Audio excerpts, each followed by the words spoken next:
Okay.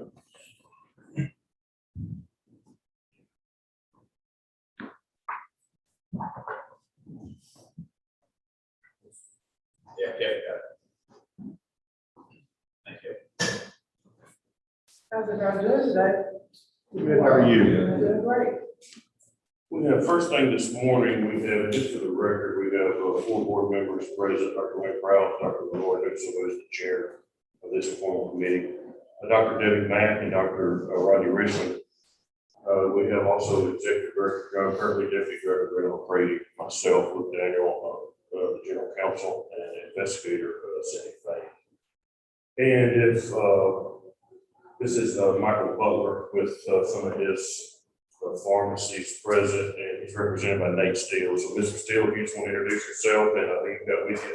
And I'll turn it over to Dr. Curley, if you just kind of go through how this works today.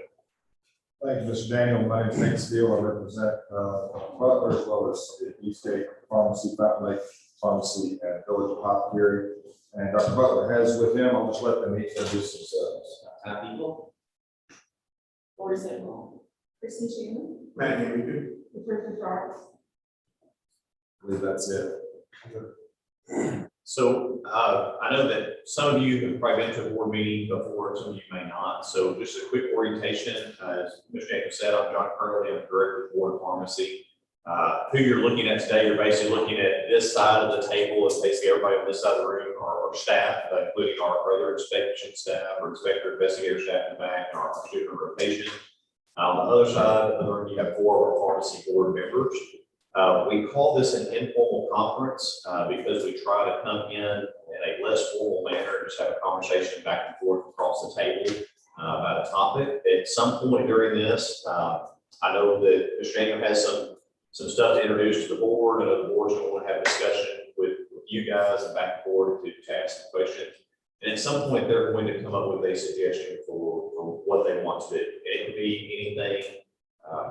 And I would say this not as a shock factor, but generally it could be anything. If they're looking at applications to approve or deny an application, it could be take no action, accept something as information. It could be probation, monetary penalties, investigative calls, just whatever they come up with. Since this is almost like mediation, or I think a better attorney example, it's something that you always have the opportunity to either agree or disagree with. If you agree with it, we go forward with whatever the board members have told us to do. Oftentimes we memorialize it in a letter or a consent agreement or something like that. And if you disagree, it gives you a chance to say, well, we would prefer to have a normal, like full hearing at the full board at a later date. A full board is all 8 board members, a hearing officer, and a court reporter, stenographer, taking notes, and that is a more formal setting where it actually looks more like open court. So I always start off with asking, do any of you guys have any questions about how this process works? So if at any point you do have a question, if you need to talk to Mr. Steele, if you guys need to borrow a room or something, we have a conference room back here. If you guys want to put your heads together or anything, you need a timeout, by all means, please let us know. We'll be sure that we respect that as well. And I talked to, and speaking of, and I talked to Mr. Steele about this yesterday. We just wanted to get this on the record that this is mediation. This is informal. And I know they were going to make some statements today and talk about some issues or whatever. And we agreed that based on this being a kind of a mediation and informal, that whatever they say today to try to get this resolved, if for some reason this goes to a formal hearing, that's not evidence. That will be used against them at a later date. So I just wanted to get that on the record. I know we talked about that. Was there something else I couldn't remember? Was that? That's it, Mr. Daniel. I think what I told you yesterday, just so for the benefit of the board, is that I advise Mr. Butler not to dispute any facts at all today. I think we just want to get context and background to each of these allegations, and then see what the recommendation may be.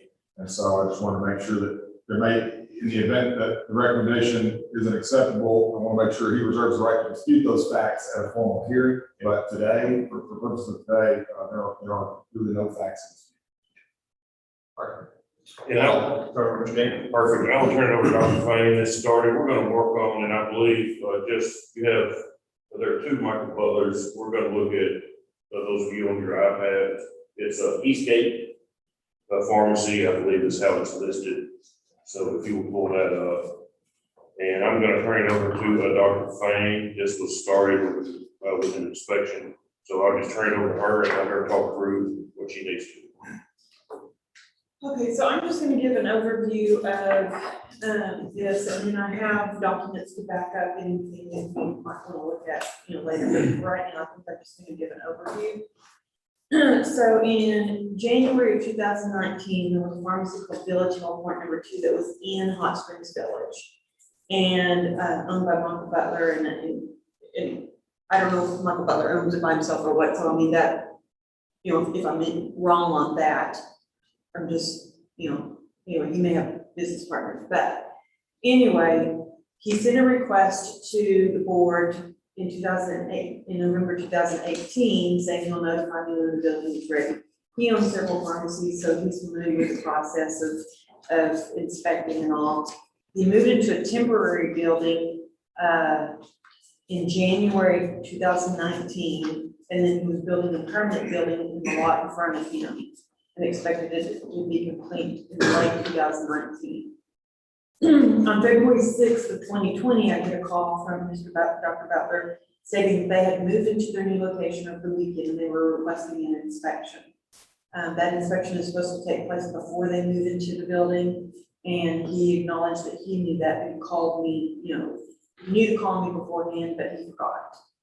So I went to the pharmacy that same day. I did an inspection.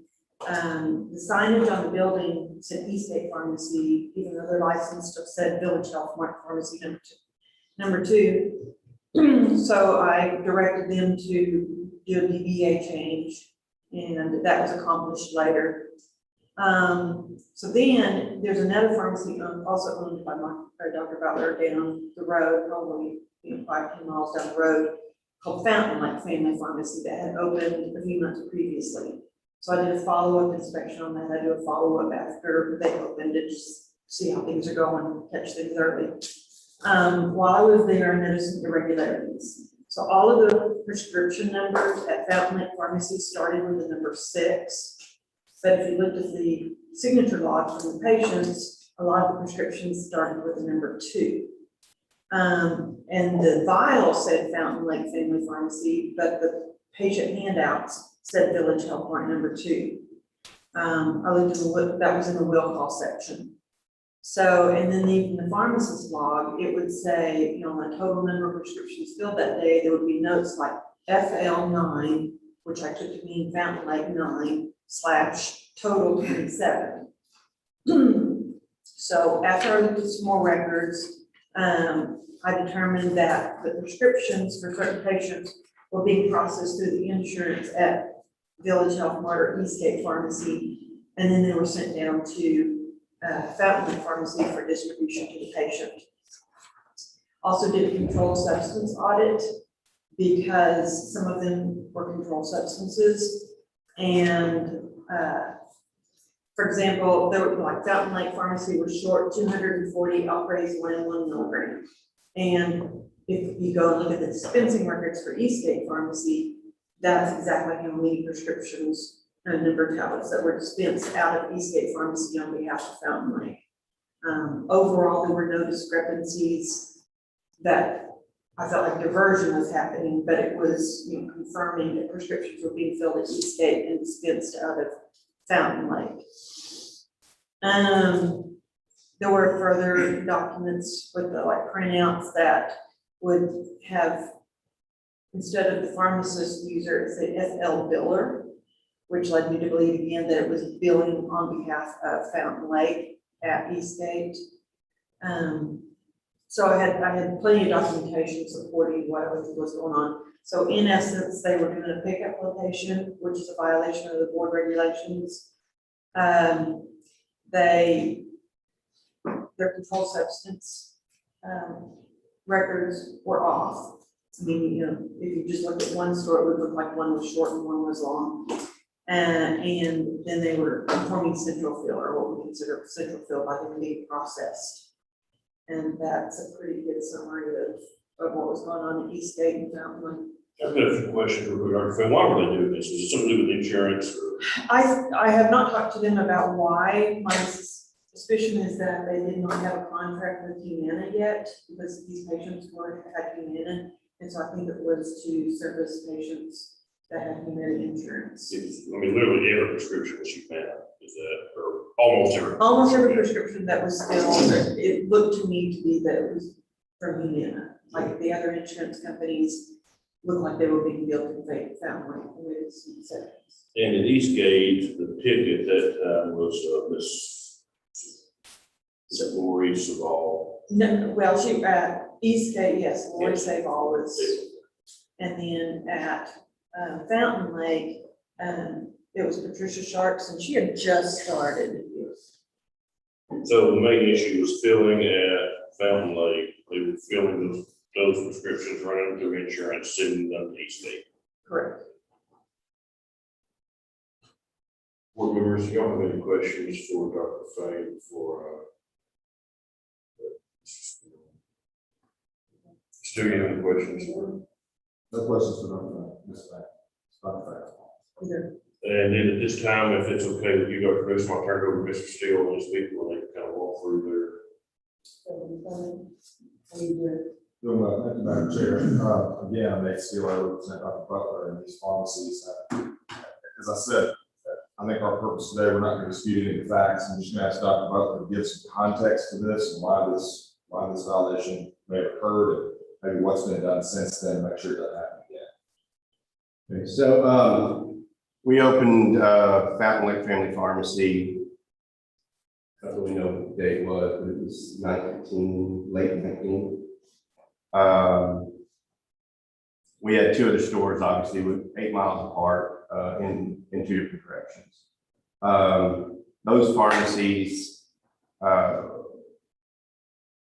when we opened the store, in order to facilitate for patient care, we were not able to fill those prescriptions because of, like you stated, like with Humana, we weren't able to fill those prescriptions on site or with that pharmacy because of the fact that we weren't contracted with the pharmacy. Or with we were in the process of contracting with the insurance company. But our software system allows us to, we have enterprise on-premise, so it's a hosted system. And so our software system actually allows us to log in through other stores at any location. As long as you have the driver, is that what we call it? It's a certificate, I guess. As long as you're allowed to have that on the system, you can log into any store. So universal access is really what it's called. And so we were utilizing the universal access in order to bill through Eastgate and then process that prescription to give the patient the medication to decrease the, quite honestly, 16-mile round trip that it would be an inconvenience for the patient to go get. We did pay back all the medications, so we actually have record of every controlled substance. Non-controlled, we just balance the dollars, because that's really what mattered on the non-controlled substances. We documented and balanced those. On the controlled substances, they were normally treated back the same day. We had delivery vehicles going everywhere, and we would just true those up when they occurred. If it wasn't that day, it was the next day. I was unaware, quite honestly, that there is a license or a whatever certification for not remote billing, but what is it called? Central fill. It's an approval process. Yeah, see, I was literally unaware of the fact that it even existed, that you had to get a certificate for that. Subsequently, we've been made aware of that. We opened a store in Gurdon and we turned away people for 2 months until we actually got the ability to bill those insurances. So it's not like we were trying to intentionally break the regulations. We really did not realize that that there was a different certification in order to do that process.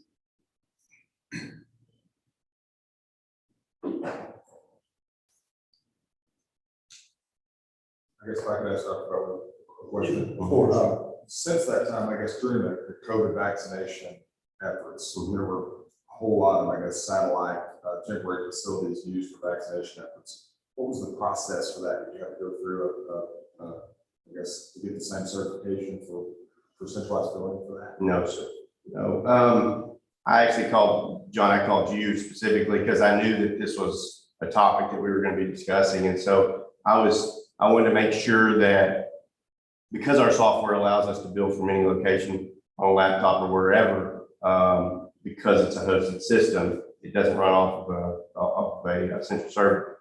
I wanted to make sure that we had the availability to bill those claims, say when we were at a church, which we did 1,500 people a day at churches. And in order to prevent the backlog, I wanted to be able to bill on site.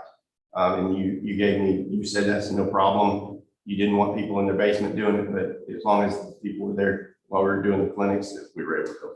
And I'll validate that. I mean, we had several of those discussions with different pharmacies that were doing clinic offsite to make sure that they could get adjudicated claims on site. Dr. Butler and I even discussed, I would be sure someone registered with the board rather than just a billing agent so that we wouldn't have any, callback attempts or anything on reimbursement issues by saying you had unlicensed people doing it. So I know you even got a couple of applications in for people to be sure they were registered for that. Yeah, we actually, I think we did 3 or 4 just to handle the volume. Joe, a couple other short questions. Like this Enterprise RX, that's a pretty sophisticated, I guess, software system? Well, I mean, I'd say it's probably the second or third largest one in the nation, volume-wise. And in terms of the use, you're saying that because it's a sophisticated operating system, you rely on what it allows you to do to some extent. To a certain extent. And that conforms To a certain extent. And I think I asked earlier to discuss any kind of efforts you made to make sure this doesn't happen again. You've had some, I guess, SOPs and process for urban, for example. Well, yeah, I mean, once we were made aware of the infraction, I mean, we abided by what we knew the regulators were at the time, so.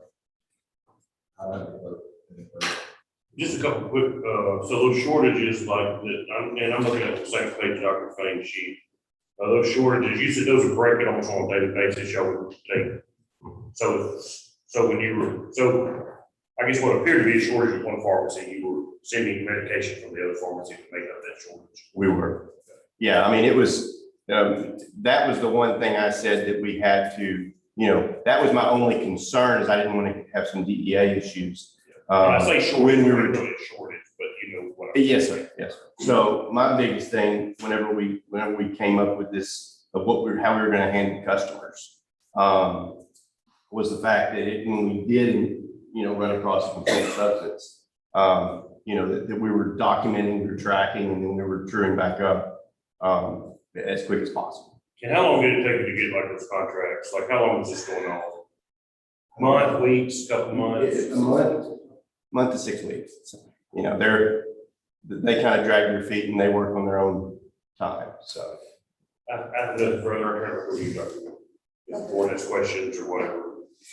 You never did think about transferring prescriptions so that they actually would be coming through the pharmacy and being done correctly? well, but the thing, normally it was the pharmacy that we're discussing, Fountain Lake Family Pharmacy. It's in a medical clinic. So people were walking out of the doctor's office and walking into our clinic. So we're attached to the waiting room.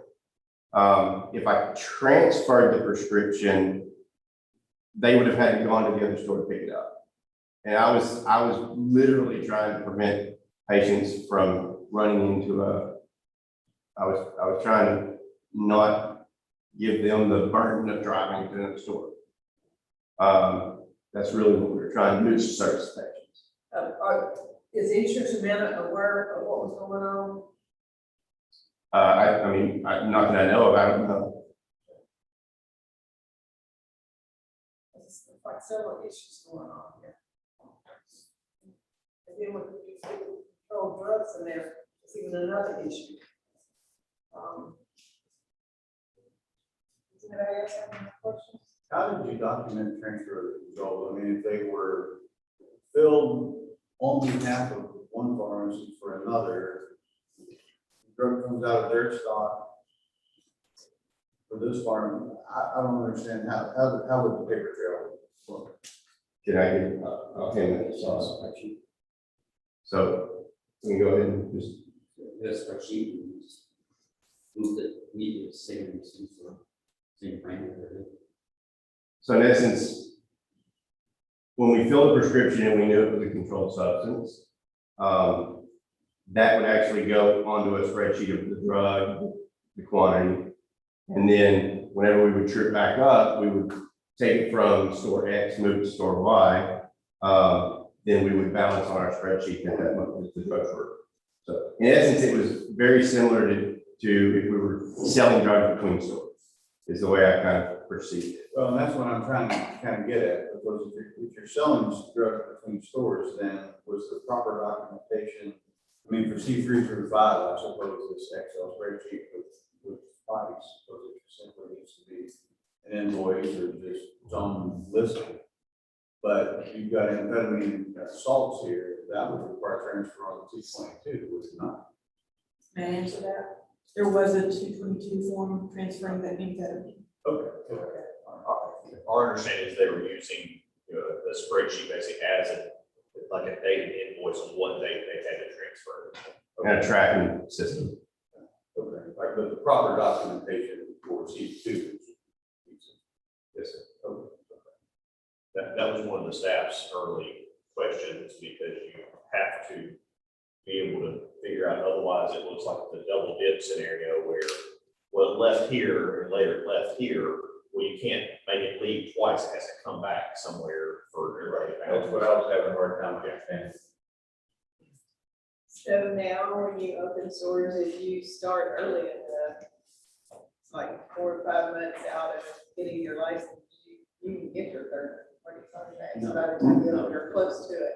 No, ma'am, because I can't apply until I get a state board of pharmacy license. And they won't take, how early will So the application is received. We cannot issue a license until at least 30 days after we receive the initial application. Once we get a request to inspect, at that time they pass their inspection, you don't get their license. They have it up to now. Previously, probably 2 years when I first started, they only had 30 days to open. Now the board has extended that to 90 days. And then anything after that, then we have to come back to our staff and have a conversation, that memorandum of understanding. But so they need to be open for 90 days after they get their license. But if you start on your third quarter contract, at 90 days. you can get it. So here's where it gets weird, and we're hearing some of this even more recently. We had a complaint just a couple weeks ago that was to us and the Pharmacists Association. Generally speaking, from observation, Dr. McCready, Dr. Fain, they have other feedback as well, but if it's a large corporation, it's almost like there's a setup that they just can add a store, and it may take them 30 days, but it's not the same process. We're seeing some third parties now that will not even entertain adding a contract for a new ownership, even though they pharmacy for up to 6 months after it is operating under the new ownership. We don't have any control over that. Pharmacy has no control over that, but it is a very odd scenario where when I started here 16 years ago, you would hear, well, it takes about 6 weeks to get all your contracts in place. And Medicaid was usually the one that took the longest to get all the exchange of information. Hey, John, let me interrupt for a second. I just want to warn them, I see y'all talking, and that's fine, but that microphone is very, very sensitive. Yeah. So if y'all need to talk about something, I mean, we can take a break, we can do whatever. I just don't want your personal, private conversation picked up. Thank you. I have a question, I don't know if it's appropriate to ask the doctor, but if Dr. Butler had the certification we discussed earlier, the central filling certification, would this process be the same for the new pharmacy? For the PBM side of it, or No, for the board side. so That is a little bit strange, because central field is actually generally talking about you are farming out that work to another store. So you may do all the input at store number one, but the examples that the board has approved on central field, it's not just central processing or central billing. It's store number two actually then can pull that prescription, see it, fill it, bill it, prepare it, and then send it back to store number one fully prepared. So it is a little bit different that in your scenario, it's mainly the electronic billing side going on at store number two versus the fulfillment of the product as well. Most central bill that we have seen, it's almost like a mini mail order facility that resupplies the pharmacy overnight for prescriptions that are needed the next day, not immediately. Even with the central fill, it wouldn't allow them to bill one store for the other store. The insurance is store specific, so even if this store does central fill, it's accessing the insurance authority. And I'm ignorant as how like multi-location mail order or anything like that does.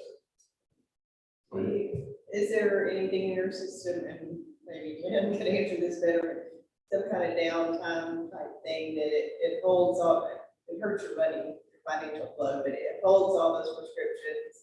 And when you get licensed, if you will, there's a back billing. There's not. Yeah, because, you know, adjudications are instantaneous at the time of billing. And so someone could have insurance when the day you actually give them the medication, and 24 hours later, they could not have the insurance because of the way insurances work. Yeah, I don't think that there's any possible way that could occur, Is there's I mean. especially given the price of prescriptions. But I know with like Part D, as well as I think Medicaid, they all have limits on how far. Yeah, you can't go back too far. but if you're- Part D, I think is the closest, it's just the shortest. Yeah. Time. Now you can go back and reverse. Like, for a while.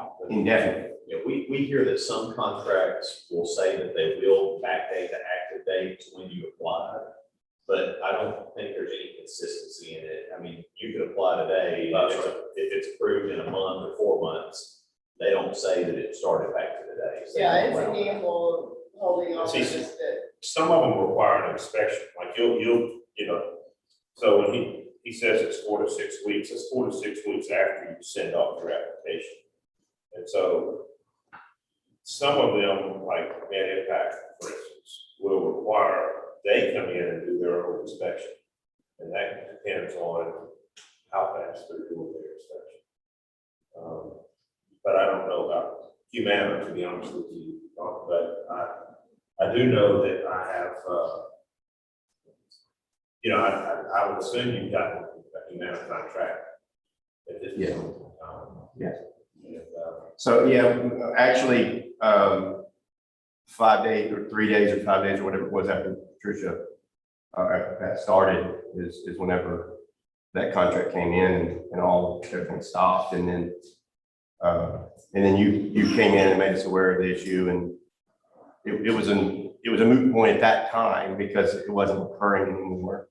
And I think, I mean, Mr. Judy, correct me if I'm wrong, I mean, everybody's aware of the situation now and the regulation. And I don't believe there's ever a reason that this would be a future issue, Right. regardless of their pharmacies or regardless of whatever may happen. Right, you give Gurdon as an example of that. I'm sure there was quite a bit of revenue loss whenever you instituted the new policy with the Gurdon.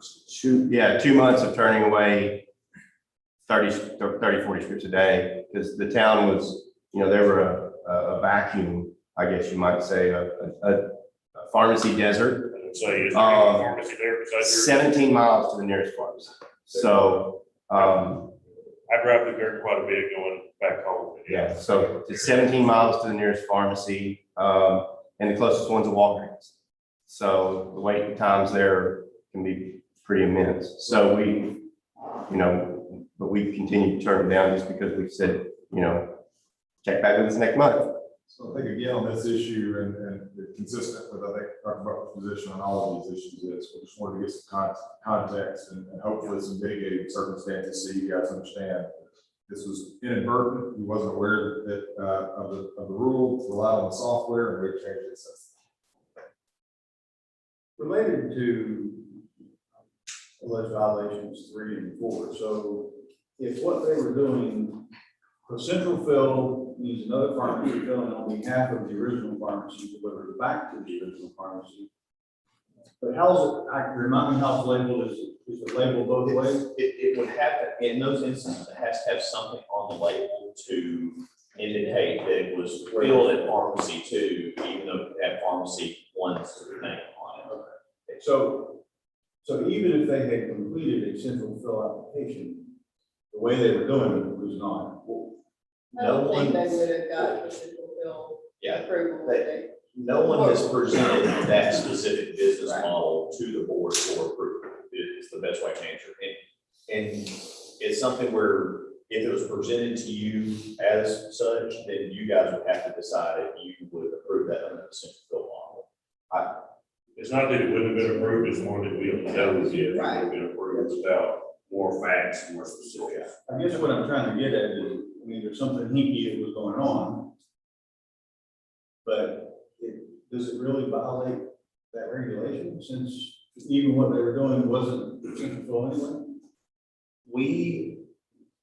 We struggle with the exact same issue, because if you say it's offsite order entry and review, that doesn't necessarily include billing. And we thought the closest thing that it would be to, and part of this is why we're doing this is like a mediation, would be central fill, because there was still an exchange of drugs. It was just like, it was in a different order than what we usually see. Usually the drugs would come in patient-specific bottles, and instead it was a back-filling process instead of a front-filling process. So that's why there's 2 different violations listed for central fill and offsite order entry. But what they were really doing was neither of those, but yet what they were doing was not, did not conform with board regulations. Yeah, as far as those regulations and violations go on the attack, I mean, on the bottom. I mean, this is not a formal hearing, so you really don't have to say they were approved, they were not approved, you can just make whatever recommendation or decision you want to do. I mean, I'm not saying we're discussing it, I see where you're going. But it's not something that has to be, these were approved, these weren't approved. Well, and I'm just trying to. Yeah, I mean, I see what you're saying, I just want to. So how many, I mean, how many prescriptions are we talking about? So over a course of a month or 6 weeks, but 100 prescriptions, 500 prescriptions, 3,000 prescriptions? Yeah, this pharmacy was only billing 30, 40, 50 scripts a day at the most. I have the number. Yeah, it was 10s and 20s when we first opened it. I think everything's good. So the signature log had 142 prescriptions that looked like they had been filled as. 100. He's getting 142. Yeah, these are just humanity patients, correct? Yeah, and it's over. That was the one we had a problem with. So is there, and as Dr. Fain tried to address the ownership at the beginning, is it the same ownership? for Yes. both pharmacies? So what we did yesterday with Walgreens and Regions or Lines, whatever they were. So same ownership, different licensed entities, could a memorandum of understanding be done as far as the pickup part? So, yes, you could do something like that, but that goes more like central bill again, because it was, the whole prescription was prepared, not just the building at a separate pharmacy. So what gets weird, and Dr. Richard, you're literally having the same conversation that we've had in our offices several times. I'm sure someone else is going to ask to be able to do this at some point and ask the board, which puts us and you guys in a position of where do you approve it? And I mean, it will be up to the board to have flexibility to say, we're going to consider this part of a central fill model or part of an offsite order entry billing model, on this basis. But, the board's done things like you had mentioned, it was more of we didn't classify that as a pickup station because it didn't meet pickup station rules, but we did not have a problem, board did not have a problem with location A as a specialty pharmacy preparing it instead of going through the mail, allowing the patient to come pick it up at a local pharmacy. But I think if we did a MOU, we're in essence saying we're okay with them billing out of the wrong store, and I don't think we are. Yeah, I don't think and they're not really asking for No, it. they're not This asking is not it. Right, but I mean, because I do feel bad for an independent, if it takes you longer to get your contracts than all the chains, and they don't have a way of hoping to rebuild them in a certain day. But I don't think it would be right for us to say that's okay to tell Humana that you're doing this and that, so. The only alternative, let me say one thing, the only alternative is you could have, and I'm asking this, you could have delivered that prescription out to that pharmacy and had it filled and then delivered it to the patient. I mean, if he's trying to protect the patient. Yes, I mean, if he would have said, we can't bill your prescription here, but if you want, we'll transfer it to our other location and have them deliver it to you, like that could work. You That's what I was literally mean transfer. I literally need transfer. But you Transfer, can't transfer. the Well, consensus transfer, and have it I filled. know, it works for everything that the controls. Right.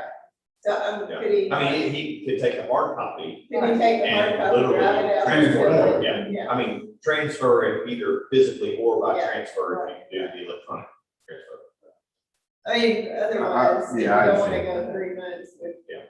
Not getting any. Okay, so that's a bit patiently waiting. Well- Yeah. And Two questions, and, you know, I saw some pictures in the file here. So I saw that, you know, you had some material there that had, I think, Eastgate on it, and then the bottle had Fountain Lake or vice versa, something like that. But I know they're one and the same, essentially, and with two different locations, of course, but were patients aware of the situation there, that y'all, you know, that this information has two different pharmacies on it, and what we're doing is we're running it through our other stores so that you can get it here, that kind of thing? It depends on which pharmacist is working the day, but you know, But it wasn't it's a hidden. real time It thing. wasn't hidden. It wasn't hidden. It No, was, no. and the other thing is, so not just the pills, I'm assuming were transferred from one pharmacy to another, but in the case of the controls, but I'm sure you sent those prescriptions to that pharmacy We did, as well. we did. So it's basically like I guess a hospital, you know, or, you know, you're somewhere else, you're entering it in, you're giving it to them, and then all the paperwork and the pills to make it even in both places. So I'm just trying to do. So we're really addressing what happened in the past, but you're not looking to continue these practices in the future. No, sir. And if you open a new pharmacy, you know that you can't do this. Yes. I think there are some questions about, and maybe it's on my own ignorance, about flu shots and vaccine, COVID, offsite remote. In those kinds of circumstances, I'm not entirely clear whether that can go through that process. So I can probably clarify part of that. For years, the Board of Pharmacy has allowed, and it used to be, you know, statewide protocol, written protocol, that because the board had seen years ago that anytime, it's not the people coming to you for flu shots, but you line up with a local manufacturer or local plant or even school. And since you are taking those to that site, it's all of the drugs are attached to that pharmacy. But because you are taking all of the materials somewhere else to deliver it, even our protocols have said, at Smith Pharmacy or other location. So it's something the board has allowed pharmacists to take that specific care that's an administered thing. So it's not dispensed, it's administered, which is different than a lot of things. And realizing that the pharmacy needs to have immediate access to knowing that claim is going to adjudicate. Because if you guys know better than I do, if you go and you give 100 flu shots at an employer and you come back and find out 50 of them wouldn't adjudicate, well, you can't get that back. And then you're trying to determine, well, how am I going to get paid for these 50 people that apparently didn't have their insurance information? So the board has allowed that, I think, for years. So do I, Offside of it. so do I, yeah, so I guess my question, based on that in the discussion, do I need a certificate? Well, given the, like, we did 40,000 COVID vaccines. not even close to able to build those in, we did 1,500 a day. You can't build 1,500 in a day. It's just not, it's not doable unless I had staff of Yeah. 30. You have to have like this room full of people. all the time. Exactly. And given the fact that we've seen such an outpouring of getting vaccines or demand for vaccines with COVID, I anticipate when flu season comes back around, we're gonna see a resurgence of people being willing to get a higher rate of vaccinations than historically in the past. So my question, do I need a special certificate to insulate the businesses I to? don't think so. And I'm gonna look at my staff as well, but if, Okay. you're a different issue because you have several different stores. And I think that you have to determine which store your stock and staffing is coming from for the delivery. And if you're trying to bill it through that store, we're fine.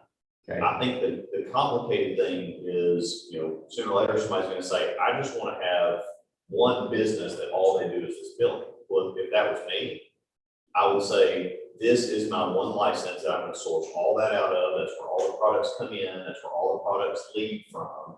That's where at the end of the day, all the supplies come back to, and where I'm going to do all the functioning from that. Yeah, and I think that's, we've had people that wanted to have it different places. Yeah. And so, I mean, as long as it's all coming and going, one place, one building, I mean, you can have clinics, you can have, people go out to churches or go to Yeah, wherever that's- and do their, flu shots or their, COVID vaccines, but as long as it's one place coming in and out, building, all that. And it's a permanent facility. The one Yeah. thing that Mr. Daniel, what he's talking about that you guys aren't gonna realize is we've had people say, well, I want to bill it all out of my pharmacy, but I want to actually do it all and store all the RX products at this other location long term. I just want to put a refrigerator over there. We're like, well, no, you can't store RX products in a non-permitted facility.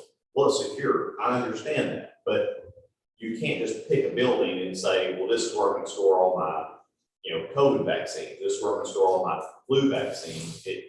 We only approve you to actually store those in a permanent facility. Now, if you're going to go to this location 3 times this week, it's a little bit more onerous, but we would tell you, store it in your permanent facility, take it over there in the morning. So I guess my question would be, in regards to billing, we got quite a few extra technician licenses just to handle the billing. If we get back into this scenario where we've got large numbers of volumes, does a tech ratio still apply to the store? Because if I've got a 1 to 3 ratio, but I've got could I have other people just were doing post adjudication billing or post interaction billing? We have always said in the board, and I would defer to them, but I think they're going to agree with this. When you have support staff that are adjudicating claims, running them through any hazards, anything else in that profile, that counts as a tech duty in the tech ratio.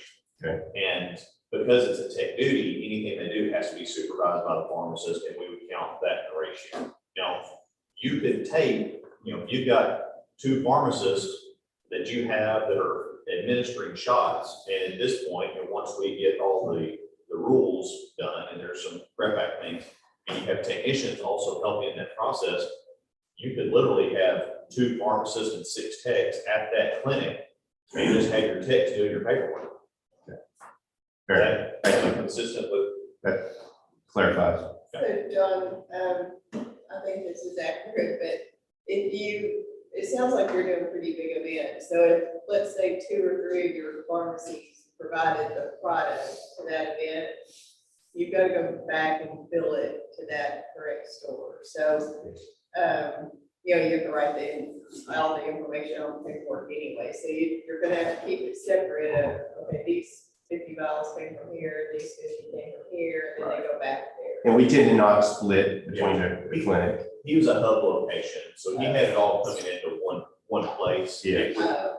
He would just literally be adding extra work on himself if he split that out If I to. try to run it, just sell it or whatever. Like, he'd probably be better off saying, we came from store 1, and today we're gonna go do a vaccination clinic in the parking lot of store 2.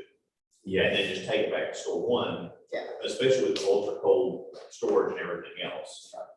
And I think like Dr. Curtis said, this is a different issue completely Yeah. than what they're here for today. Oh, I agree. We don't have any complaints about that. And I appreciate the discussion. Yeah, I think You know, I've got you. clarification than anything. Well, I caused that diversion, I apologize, I was just, I guess my point was, I know that some of these rules can be a little bit confusing, and I think Dr. Butler's, statement earlier was that he wasn't aware of the central filling certification, which sounds like may not be applied anyway, but we understand the violation, we rectify. Well, I don't mean to belittle it, it may not have fit a regulation, but it is not a standard accepted nonetheless. And you learn with that, you pick up the phone and you check with the board if you're gonna do something strange or different. Yes, ma'am. And I have called in regularly. about issues. And the inspection part of it, I mean, that's, you've known that for years, that you have to be inspected before you move into the facility. Yes, ma'am. I guess it's more what this board at this point, what recommendations. The one thing that I would be concerned about going forward, you seem forthright. But you also admitted forthright when you didn't know what the law said. You need some laws to be. Okay, I think you need a significant amount. I'd also like to see you pass the law.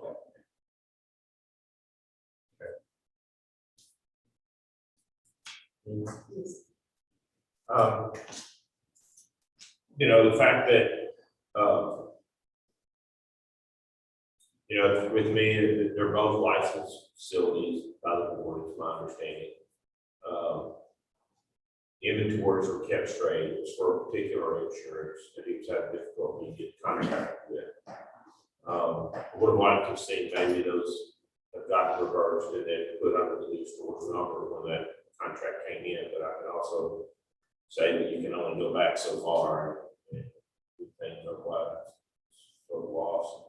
But, and the fact that patients knew about what was going on and that the labeling seemed to reflect that, you know, it was filled here, but it was through, you had both pharmacies on labeling for packaging for prescriptions. And I have heard of this being done at other locations in the past. You know, not to great extent, but I've heard, you know, stores that are having difficulty, because you don't know who all your clientele is necessarily licensed with, or you don't know who their insurance is with, or who the majority of the people in their area their insurance is with when you come into a new area. It is a long protracted endeavor to get licensed with third parties, and we have PSAOs that sign us up for the majority of plans, but they can't do Medicaid, they can't do Express Scripts, they can't do email. And so those are left up to the individual, and it takes time. And so I think that whatever we do in this, we can recommend him for doing that, but it's not something that we're going to fix through our, you know, through recommendation. It's not something, because we don't control those insurances and how fast they get there. And if, like I said in the past, with disciplinary and things like that, that could take longer, something like that to happen. But you do have to be open and running in 90 days. And so, you know, that means you're paying a pharmacist salary, you're trying to, I mean, when you're opening a new store, you're basically taking $24,000 every day and throwing it in a hole in the back until things start to turn. And so I think that's something that we, as a board, we can consider going forward with what we're going to do. I don't disagree with the law of CE. I think taking the whole exam is a little bit out there, but I mean, it doesn't mean that, you know, I'm one person, but I do think CE or in some ways being acquainted with that type of mechanics, you know, stores would be beneficial. Well, I'll take this up a little bit for you, second.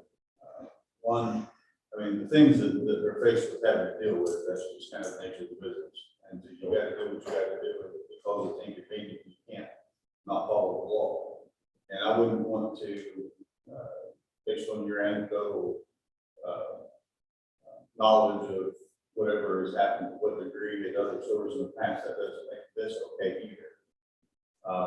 My point about the CE is he needs to know what the law is. And he needs to demonstrate competence that he does in fact know what that law is and that he can show it to us. Hence the reason for taking CE and then passing the law exam again to show, yes, I know it. Otherwise, how are we going to know that he knows? So you said yourself that we're not going to fix anything by fining, the things that you're alluding to. We're not going to fix anything by fining.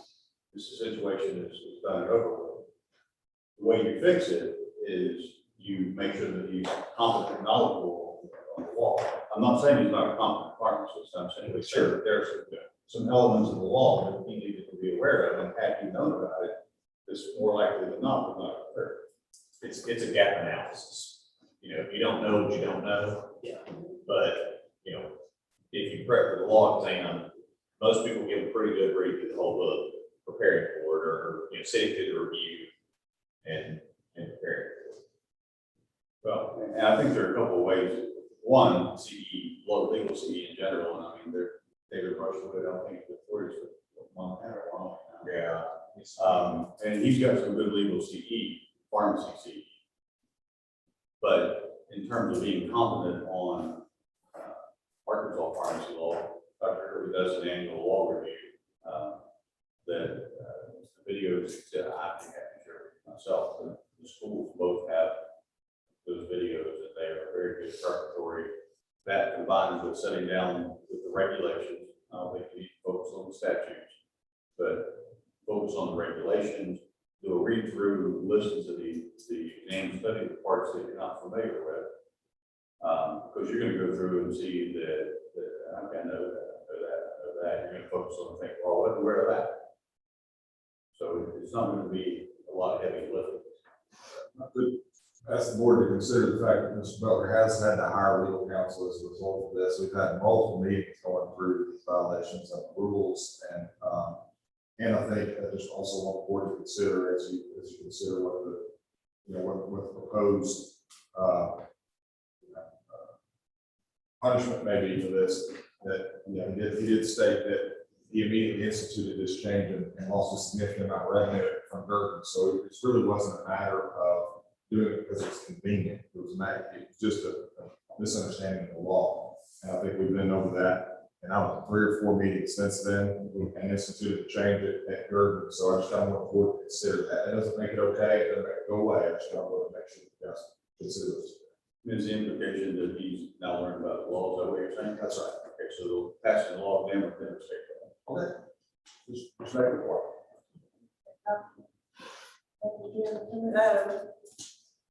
Kind of think it both ways. I totally believe that we need to read through the whole entire law book again. So knowing that pretty much not everything that happened here is covered on the law exam, but everything in the law is going to be on the law exam. I think that probably would be a wise thing, and I don't think finding somebody for not knowing something really works out. We don't let you come before the board just because you didn't know, you get to walk out of, oh, sorry, I didn't know that. Because, I mean, that is your responsibility to know everything. So obviously, that's why the questions come to the board, because everybody doesn't know everything and they have to ask. I don't think discipline whatsoever, because it's just one of the things that happen. And I don't think there was any, you were trying to help the patient, sometimes helping the patient gets you into different kind of trouble, but as you have learned, now you check it out first. I think taking, I don't know if there's a number of hours of CE in the test, or just enough CE to make you pass the test, or. I think that in general, needs to be focused on just knowing the law. So 6 hours of CE and passing the article stakeholder pharmacy exam. Whether there's any other fees per se related to violation or investigation. The board has spent time doing that, so I think investigative costs would be reasonable. Can we put that in a form of motion? Sure. I mean, what I've got written down is 6 hours of CE on legal, 6 hours of pharmacy, legal CE, and retake the law exam. So retake the Arkansas water laws and pass the exam, and I would say recoup investigative costs, but I don't know what that would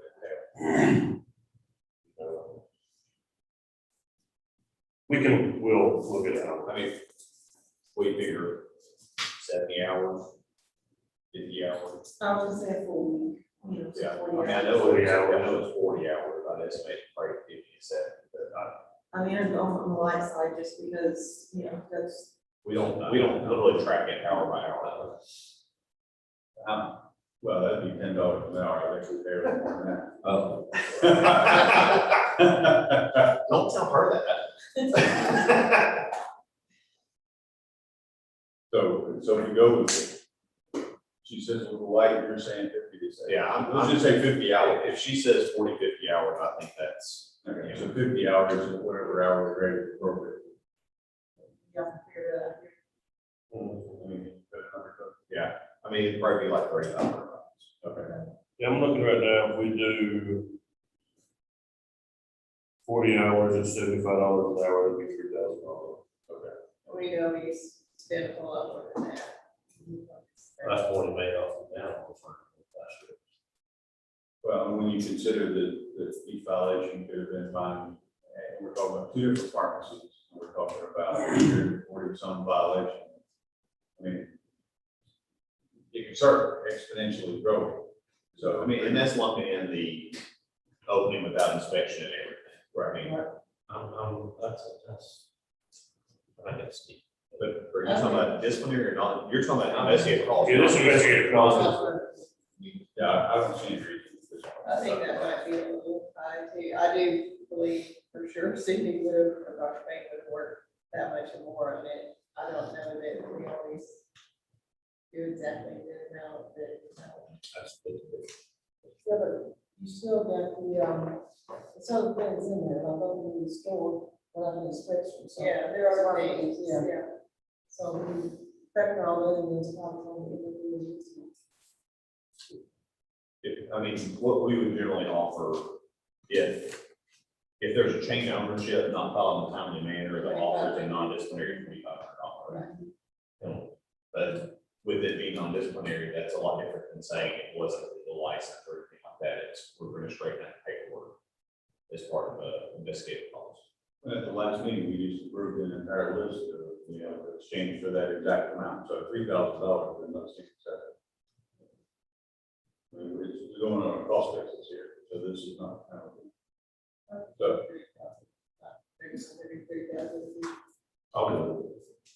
so the motion would be 6 hours of pharmacy law, continuing education, pass the Arkansas State Board of Pharmacy exam within the next 60 days, and $3,000 equivalent of administrative costs for investigation.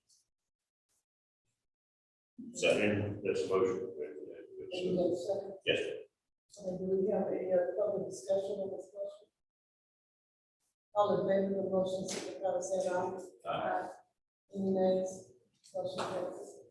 So we invited everyone at the stores in case the board members had any questions for anyone else. Do you have any questions for anyone else? I think it's very clear what happened. Yeah. And this is on the store. This is store, not the pharmacist, because they will work on there trying to do what you wanted it to do. And what I'll do, Mr. Steele, is I will put this on writing, but if he accepts this is not something that's reportable. This is not something that will be put in a consent agreement or any type of order. I will just literally send you a letter that says this is the finding, and you can accept it or not accept it, but like I said, if he accepts this is not going down as a fine. It's not any kind of disciplinary, you might report it, no licenses or anything like that. So, but like I said, I'll get that to you in writing. And we have, if you flip over, board members to Village Health Mart, this is a completely separate issue, but Yeah. yeah, let's take a, let's take a long 5 minutes. We've got some time for it. And, Mr. Still, if any of your people, bathrooms are down there in the hallway. Okay, thank you.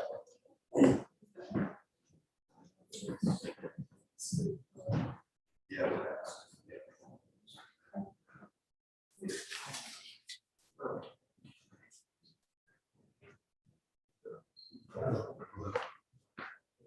Look, you mind if we step in the conference room? No.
documentation. Yeah. No, no, Okay, yeah. good, I'm So, with you. I'm with you, guys. it's on the order. Yeah, we're back on. Okay. Next, we have, Village Health Mart, which again is a, Dr. Butler owned facility, and, Mr. Steele is here, and, Mr. Steele, if you'll also introduce them, you've got there with you. I'll ask each part to introduce themselves, please. I'm Kristen Chandler. And again, this was, like I said, this is something completely separate from the earlier, but this just happened to be another pharmacy that, we have some similar ownership. And again, this is a Dr. Fain inspection, so I'll let her get into that. And, Dr. Shamlin is the pick at this, facility, or was Dan, or you still Was was at the time, okay. And Matt, how do you say your last name? Okay. Hamilton. And, okay, and, Dr. Hamilton was actually on duty at the inspection, so that's why we've asked him to come forward. So I'll turn it over to Dr. Fain, and you just kind of want to walk through. This one. So a little, I'm just gonna do an overview again, like I did last time. I do documents to back up the allegations. A little historical context. I had originally inspected this pharmacy in July of 2018 and noted some deficiencies. Went back 90 days later and they corrected those deficiencies. The primary reason that this is before the board is when I went in to the board, to do another inspection in February 2020, some of those deficiencies had reoccurred.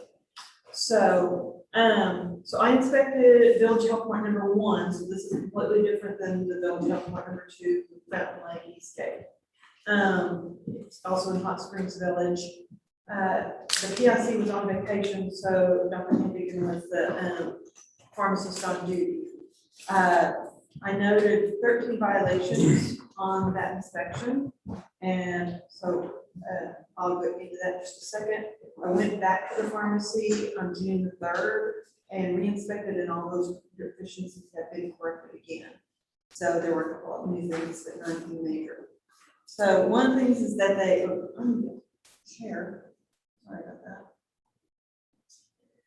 And just for the board members, she's going through the first page, or the first few pages of your documents or summary, and that's what she's basically. So Sorry. no, that's fine. They needed to update the employee roster on the board website. It did not match. The employees on duty did not, or employed there did not match what was on board's website. That has been, I followed up on it, and it has been corrected to the best of my knowledge.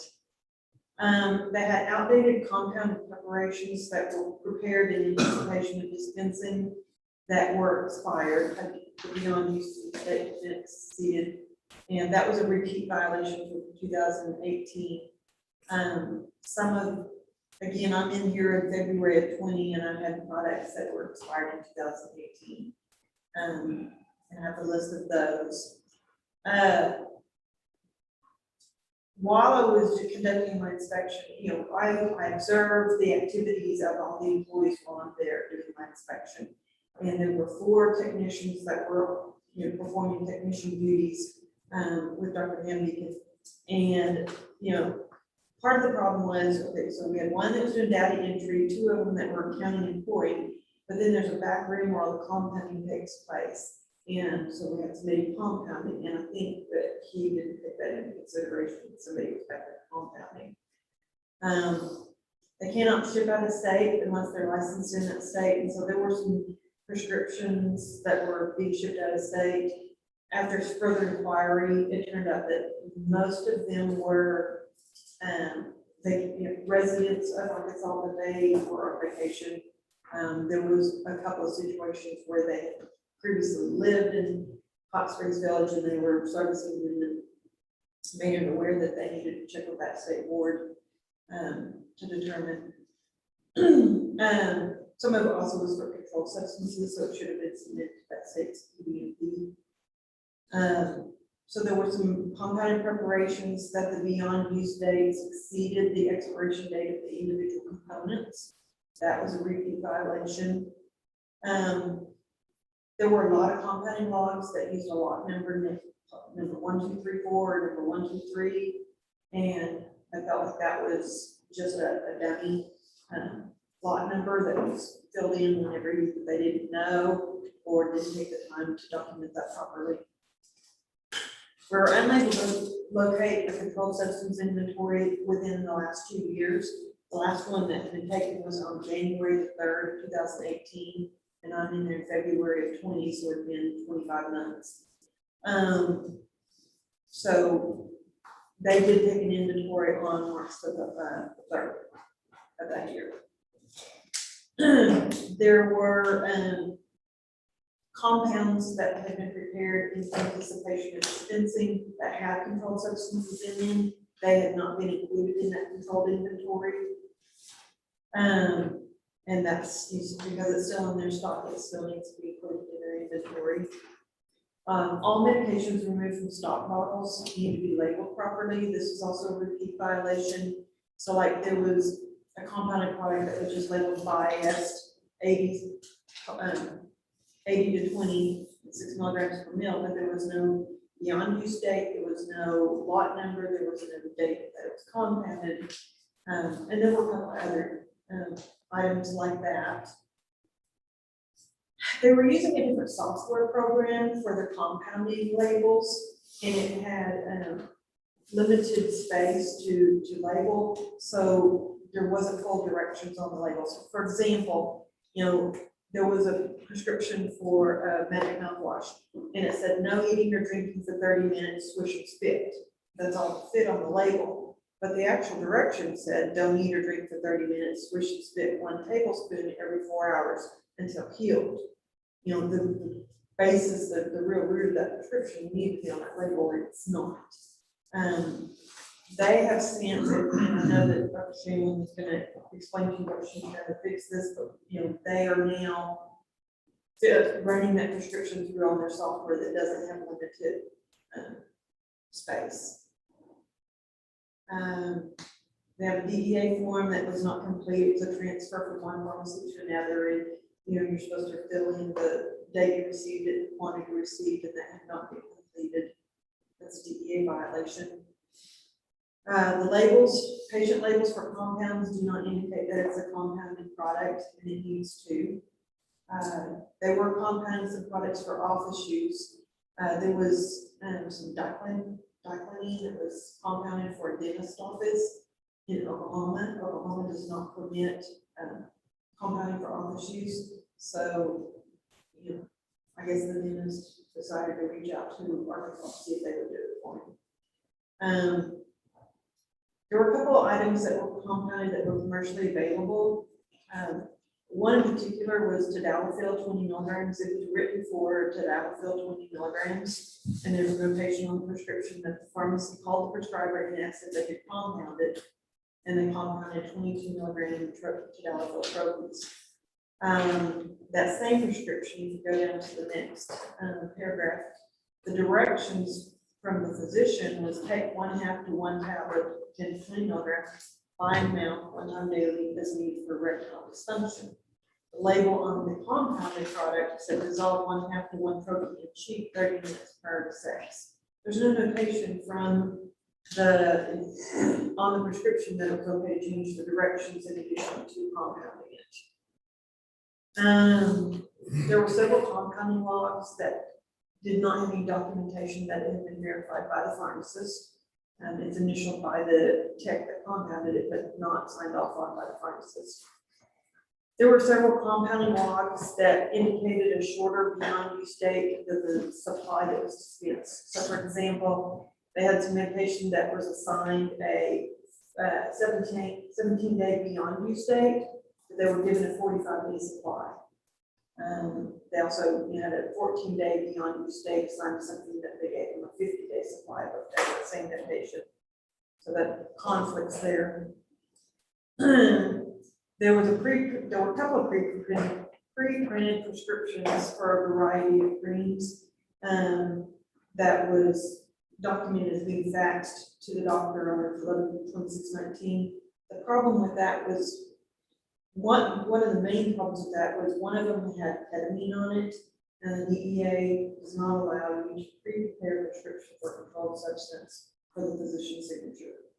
And so that's the primary problem on that. There were errors that I noted on the compounding logs that didn't appear to have been investigated or resolved. Now, PSC was able to provide me with, documentation as to the problems that they had with these, but I'll give you a couple of examples. Like on the compounding log, for boric acid, 600 milligram suppositories, the formula is made for a batch of 7 suppositories. On the compounding log, it said that they came up too short, had to make another batch of 2. There's no documentation what ingredients went in the 2. You know, to me, there should have been an investigation as to why, you know, you came up too short. Somebody mismeasure, you know, the PSC said that a lot of times, you know, there's a lot of waste, you know, whenever they're putting it into molds and that sort of thing. But that still doesn't address, you know, how did they fix that? And I was, you know, concerned because all I'm seeing is, you know, they have ketamine and amitriptyline and benzocaine cream saying that the formula would come up with 190 grams, and there's a note that it only made 165 grams. And there's no notations that they made, you know, that there was an investigation that they made another 35 grams or 25 grams. So that's basically a pretty good overview of, you know, mainly it was compounding documentation and cognitively thinking about if this expires in, you know, April of 2018, you can't give it a non-use date of April of 2019. That sort of thing. I've got a few quick questions. These, like the outdated ingredients and some of the compounds that were made with outdated or with expired ingredients. This was happening in 2018 and when you went back. Correct. Okay. What type of medication was being compounded with expired? Like what was the medication for? Generally, they do a lot of creams. I can pull up the individual ones. Like I mean, I'd say a lot of them have, I mean, some of them have testosterone, a lot of them have progesterone. Right. Oh.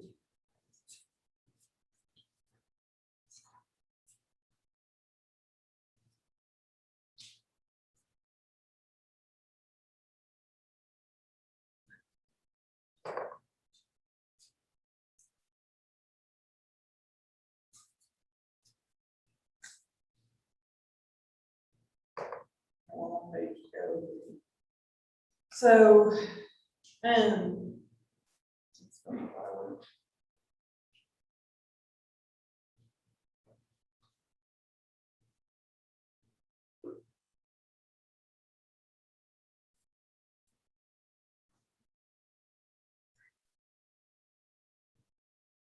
All right.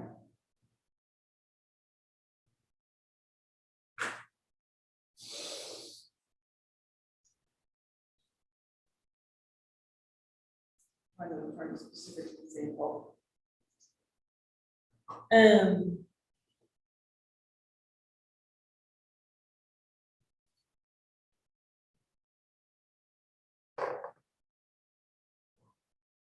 Most of them tropical creams. Most of them are topical creams. I'm sorry. No, that's fine. And so how were they, so with some of these expired ingredients, where were the beyond use dates coming from? They just made up for a certain amount of time? Sometimes the formula would say it's valid for, you know, the recommended beyond use date would be 30 days or 90 days. And sometimes I think that the software was just automatically assigning a 90-day beyond use date, and they were just letting it default. And Or not just take- regardless of the ingredients expiration dates? Yes.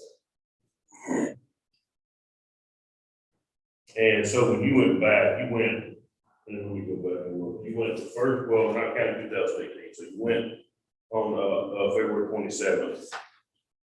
And then when did you go back? June the 3rd. And so how did these issues been resolved? Like were they, I mean, were the expired ingredients gone? What was the issue gonna be So, beyond use dates? so the Party ranch, the prepared products were gone, they were, segregated. I don't think they'd been sent back to the reverse distributor at that point, but they had been removed from active stock. And, Dr. Shamlin told me, that I looked at some current, compounding logs that had been done in between my last inspection and at that point, and they all had been assigned appropriate beyond use dates relative to the ingredients I had put in there, and that sort of thing. So, And she was there the second time you were back. yes, she was. So who was there the first time? Dr. Henderson. And how were, and it appeared from your notes and also from the labels that it was just getting cut off. Like the complete directions were probably in the computer or in whatever. So how did that get resolved? They have started, putting that, they were using a separate software for their compounding. And so now they're also, for the actual dispensing label, they're putting it into their retail software program. And they have more latitude and more space to label it appropriately. Yeah. And are they still doing the same amount of compounding, or are they still helping this brand when you went back to June? Yes. I have no further questions. Board members, you don't have any questions before I turn? A couple. I know you said at least 2 or 3 times, but several times, besides the out-of-date products, wasn't there stuff that happened in 2018, happened again in 2020? Yes. Yeah. So having outdated compounded preparations, in stock, that was a repeat violation. Beyond use dates exceeding the expiration date of the components, that's a repeat violation. Medications removed from the original stock bottle, not labeled properly, was a repeat violation. And I think that's all the repeat violations. Was it the same pick for both? Yes, And she was not the big when you went back in June, correct? no, she was still picked in June. So the issue, you said there were the stock that had been compounded in anticipation of dispensing. Now, and so if it was expired, that means that it was, you can compound reasonable quantities that you know they're going to be dispensed, but if they were expired, that means they compounded an excessive amount. That is correct. It's hard to know for sure, because, you think that a doctor will continue a particular therapy at a certain dose, and the next time they go, he changes it. So there's a certain amount that I'd say would you commonly see in a pharmacy that expires before it's able to be used. Sometimes for measurement purposes, you're gonna make X amount and hope you use it, just because it's easier to do a quantity of 100 than it is 34. So with the amounts that expired that were prepared, so they weren't huge quantities. I have pictures, but it's like, generally speaking, they would make, 100 grams of something and dispense 30, or it would be, they would, make 100 capsules and dispense 30, so there'd still be, so, it would be like opening a stock bottle and having, left over. There wasn't hundreds and hundreds of one particular thing that. Did it appear inordinate? No, did not appear important. Mr. Stew, you have any questions? Dr. Fine? Not for Dr. Fane, I think that, Ms. Shamlin wanted to respond to a couple of these things. Yeah, and we'll turn it over. If nobody has any more questions at the moment for Dr. Fine, we'll turn it over to you. I have one. Okay. It is for, to your knowledge, and maybe I should wait and ask this. Are there other stores that he has that also compound? Not any more to the best of my, well, I think East State Pharmacy compounds. This store compounds more than several of the others because I know like there was one in Fort Smith that used to compound and they quit compounding. And so some of that business got transferred over. So, but I think some of the other pharmacies, it's got one in Clinton, I think they do a little bit of compounding. But I can answer, I mean, I guess what do we define as compounding? anything from APIs. Okay, yeah, I mean, traditionally, no, that location is the only one that's really compounded. Okay. I mean, it's, I saw the issue of maintaining 2 full compounding labs when I had the store in Fort Smith was, given all the new regulations that are coming out, was too onerous, so I downsized to 1 to centralize that process. Then, Mr. Steele, I'll turn it over to you and you can go from. No questions, Dr. Fan, I just want to give Ms. Shannon about to respond, see if Dr. Butler has anything to add. I do have an SOP for expirations for installment and compounding specifically. We don't do any pre-prepared stuff pretty much except for self-formulas, which we use for larger batches. And those are check back dispensing every single time. A lot of pictures you saw, that was a lot of pre-prepared stuff from the pharmacist and technician before I even started, because they were from 2018. I started in January 2018. So I hadn't gone through and got rid of all those yet because they were vague when I checked them when I started, and then they expired later when she came into this back. So I had not cleared those and quarantined away from the rest of our stock yet. So the things I've done in place, we don't even make capsules ahead of time anymore. Like we make exactly, if we have 2 patients on the same thing, we may make those up in the same batch to save time, but we don't do months in advance due to waste and expiration. Actual API chemicals, there was one picture of something in there that we kept because it was kind of a unique amber jug, and it was not meant for use, it was for decoration. But we have since removed that just to make sure that it isn't used accidentally. So beyond use dates, we check them quarterly, and we also, that's just every stock except formulas. And now when people return medicines, we only keep, like say they don't pick them up, we only keep them for a month to give them a chance to come back and get it, and then we put them in our expires, even if they're still available, just to prevent them from sitting on our shelves longer than they're supposed to. So we put a lot of things in place. I'm no longer the BIC there, but I do work in the pharmacy, and I'm able to make sure it's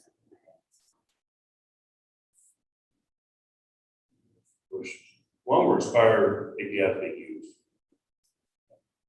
To my knowledge, they weren't actually, the ones that were actually being used weren't expired. They were in our stock, but like the actual APIs and the log, I don't remember anything that was like had an expiration past due. I know she was saying the amount that we gave out, like say it was a 50-day supply, but the UD was 14 or 30 days. That was just pharmacists not realizing the doctor prescribing what the UD was. And so some of the BUDs that were beyond the expiration dates of some of the APIs, was that just, like she said, was it just computer generated, or how did those, where did those beyond use dates come from? That was a software issue. I wasn't aware that technician could override it. I thought the pharmacist had to be able to override something like that. We don't override it at all anymore. It automatically generates the BUD based on your ingredients, and they're not allowed to override it. In those directions, I mean, it would seem kind of obvious that the directions were not being put on there completely. I mean, some of these seem like they're directions that are very, very important for somebody to know how to use Correct. this We medication. would write it out or have it printed for them, similar to like sliding scales for insulin, where it's impossible to fit it on there. So you do your best and have, your best fire or not. So anytime it went beyond that point, we would write it out, make sure or type it up, whatever we need to do to have a full SIG on there. We even have pre-printed ones because some of them, they're doing a loading dose where they have to do it so many times a day, and it's very extensive. And then they have a maintenance dose. So our loading dose, they would have a printout, and then the maintenance dose would be, or if you're missing a Y, we just write it in. So these that are here that are obviously cut off in like the middle of the sentence, those patients got those full, and I'm looking at, I don't know what page it is, it's number 8 on her. But, so those patients were actually getting those full directions, whether they were written, printed or otherwise, handed to them, whatever. So they weren't going home with half and not being positive what to do. Correct, so they'd be counseled, and we'd either write it out or make sure they understood before. And so why were some of these, and I know you said you started January 18th, so why were some of these issues still current 3 years later? Because the pandemic had a lot to do with it. She brought it up, and I mean, she wasn't able to come to later, but, I mean, I was doing my best to try to address them, and I was pretty immediate with trying to get the SOPs in place and, You saw it back in 18? staff, yeah, the staff trained, so that they wouldn't have to begin, And all of the licensure issues with who's listed, who's not listed, all that's been resolved. I'm looking at the first page, all the licensure issues with who's listed as working there, who's not listed, and all that's been resolved. that has been choice. We actually took, as a company, we took that over, away from the PICs to make sure that it was dotted and T's crossed. Okay, so just So everywhere. Todd actually, that's his responsibility when someone's hired, fired, transferred, moved. That's his job now. So it's done. Okay, perfect. And so back to the PUD question. So now those are manually put in, or how are the dates assigned? When you create the formula originally, that's when the PUDs put in. Cindy and I went over the current regulations for PUD dates, and I have this SOP that explains all that. Technicians are trained, pharmacists are trained to make sure that that is correct in the system and doesn't go beyond that. Okay, and so what's the training for like catching one with, like you said, you get a 50-day supply, but the due dates 14 days, 30 days, whatever. How are those called? It tells you, now the software actually alerts you, it Okay. says that it is now your PUD. Is over or whatever. So in essence on those, you would, if it was 14 days, then it would be refills that they would have to come back subsequently pick up. Gotcha. I'll turn it over for board member questions.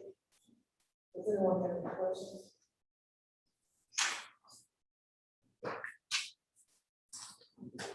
And I guess real quick, I'm sorry, this is, what was the deal going on that day with the technicians?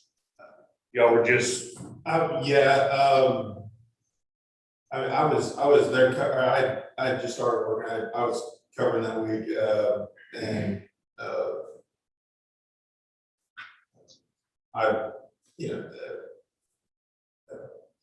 okay, if you wanna, Sorry, he was unaware that we had a float position, so essentially we have 3 technicians, the 4th technician filled in for the clerks, and would be mainly with, we're in a very retired community, so they don't like technology. it's like, hospital village, right? Yeah. Yes, So we sir. have a lot of phone calls, and so literally the technician is, answering the phone, writing down the refills and hand it to the tech. That's what they're supposed to do. And if somebody goes to lunch or bathroom, they can step in and do technician responsibilities, but they're supposed to step back into their responsibility after that.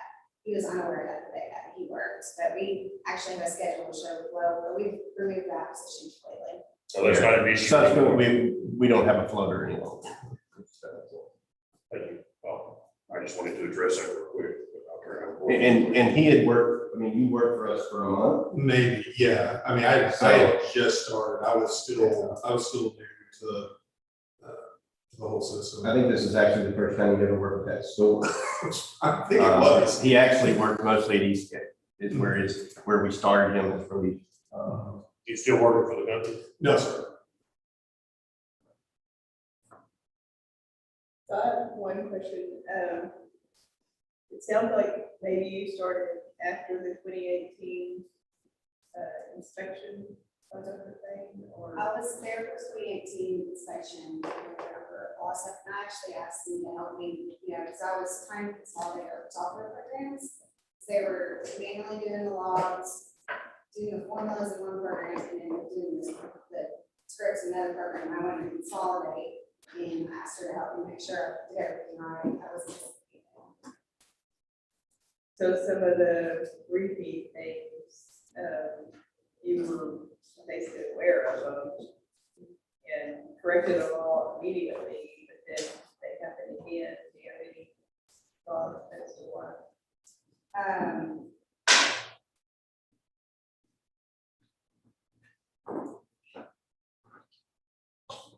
think it would still be days, outdated product. It was more software features that I thought were corrected, and so, and I had to put in the issue of pharmacists have to write anything that. would change that. So I had. Dr. Henry, you said you're no longer with the. Wow.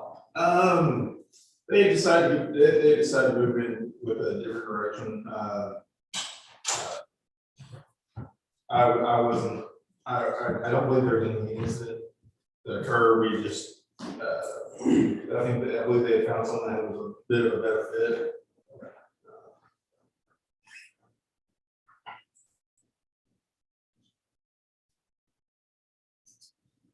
The number of compounding issues concerned. Probably we solve this case after we solve all the others. We've got non-patient specific compounding going on. We've got multiple issues related to labeling. We've got beyond dating issue. You're essentially making copies of, in one instance. You've got expired product, inventory issue. Compounding for prescribing. Is there somebody specifically charged with being responsible for just compounding? I know you said you parsed out some other things, put that under one individual. I mean, all of this is under the PIC, but do you have somebody who was focused on these compounding issues?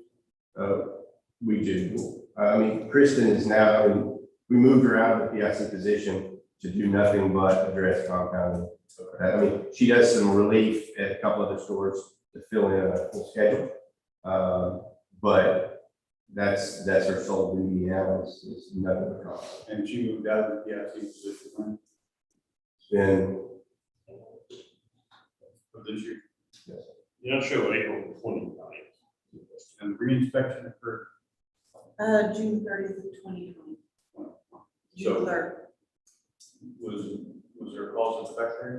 When she moved out of the PIC position because I don't think it was a direct relation. I think it was, well, I can tell you honestly what it was. I had 2 full-time pharmacists at Eastgate. We had grown in volume. So I brought a gentleman on to work out there and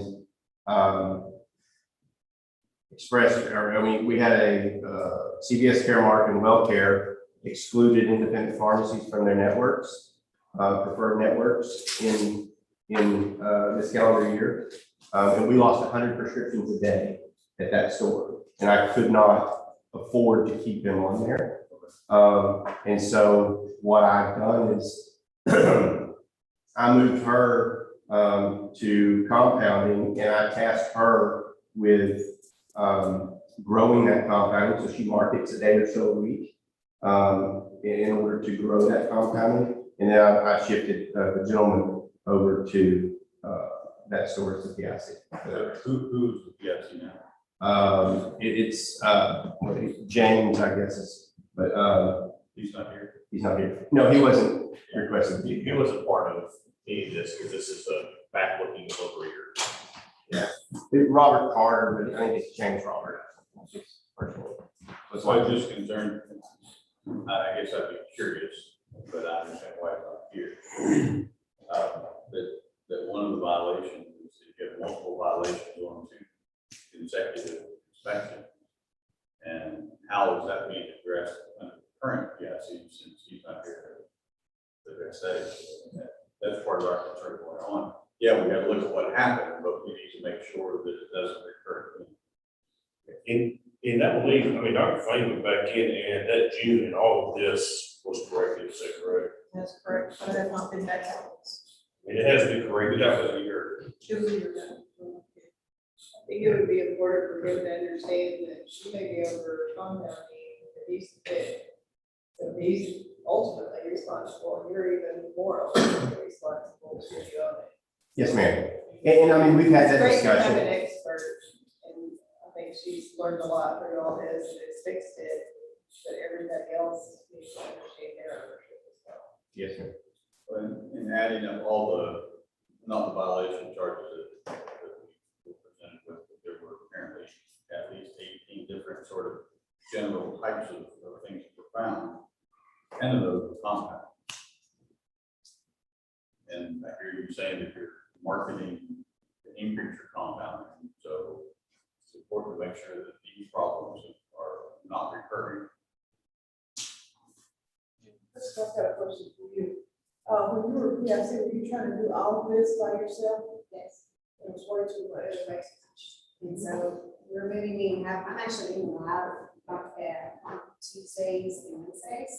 So I actually see all the UVs as they're in the bin, making sure we do all inventory electronically being done, so there's no manual locks and expressions putting these electronically. Yeah, but you were trying to do two different jobs. We know there was some labeling issue with prescriptions, so we don't know if any patient harm resulted. No, and she stated a minute ago when those labeling issues, if it was cut off on the label, she stated they paid it.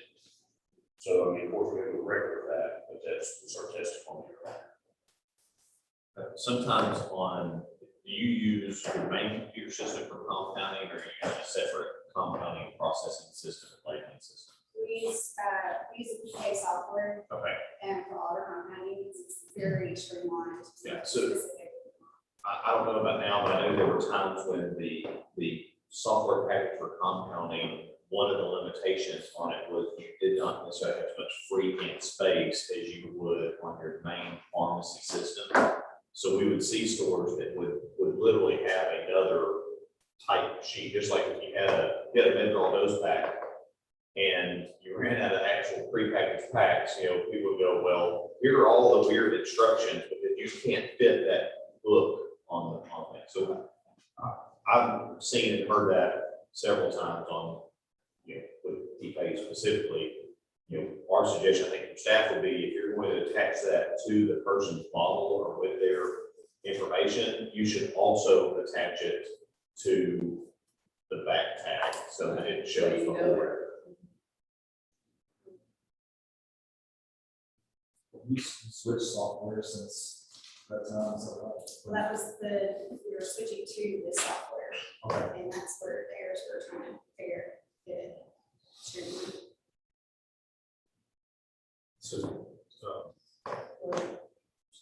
That's it. So the deficiencies that you've got pointed out on here have been or have not been corrected as far as you know? When I went in on June 3rd, 2020, the issues have been corrected. I think I found 2 new deficiencies, which were really minor. I will put that on what they were.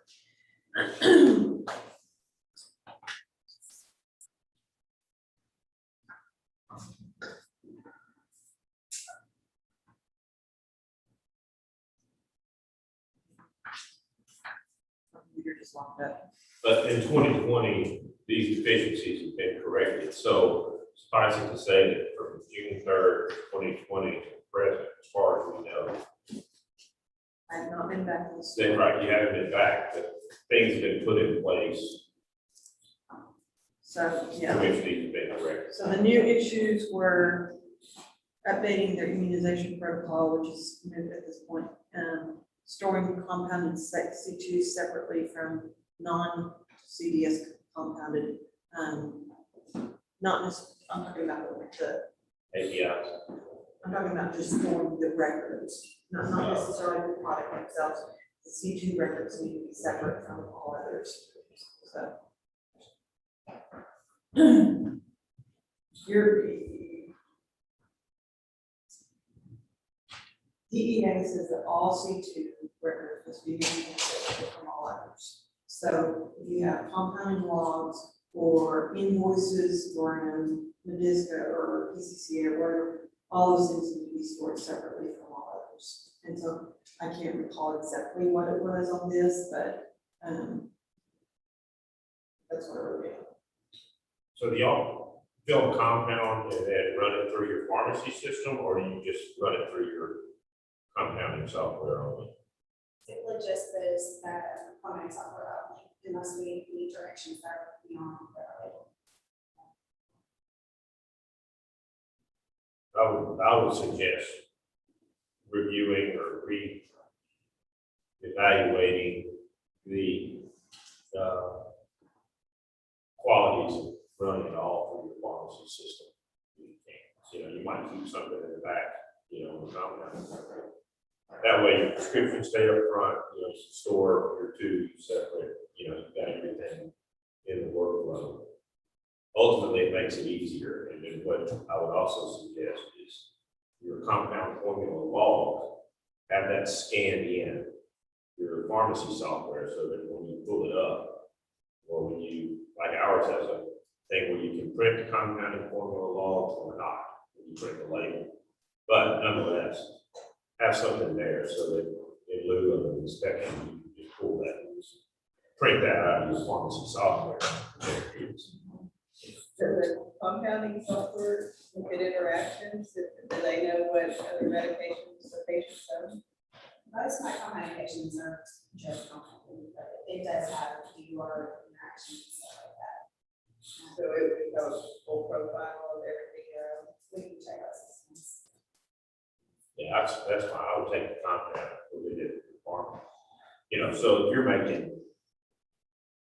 tadalafil lozenges, then you make it in the back, keep your logs, formula log sheets and everything in the back. But when you bring it up front, you put that prescription label on it, it's generated from your pharmacy software, just scan it in, so you've got everything right there. You're not keeping two sets of logs.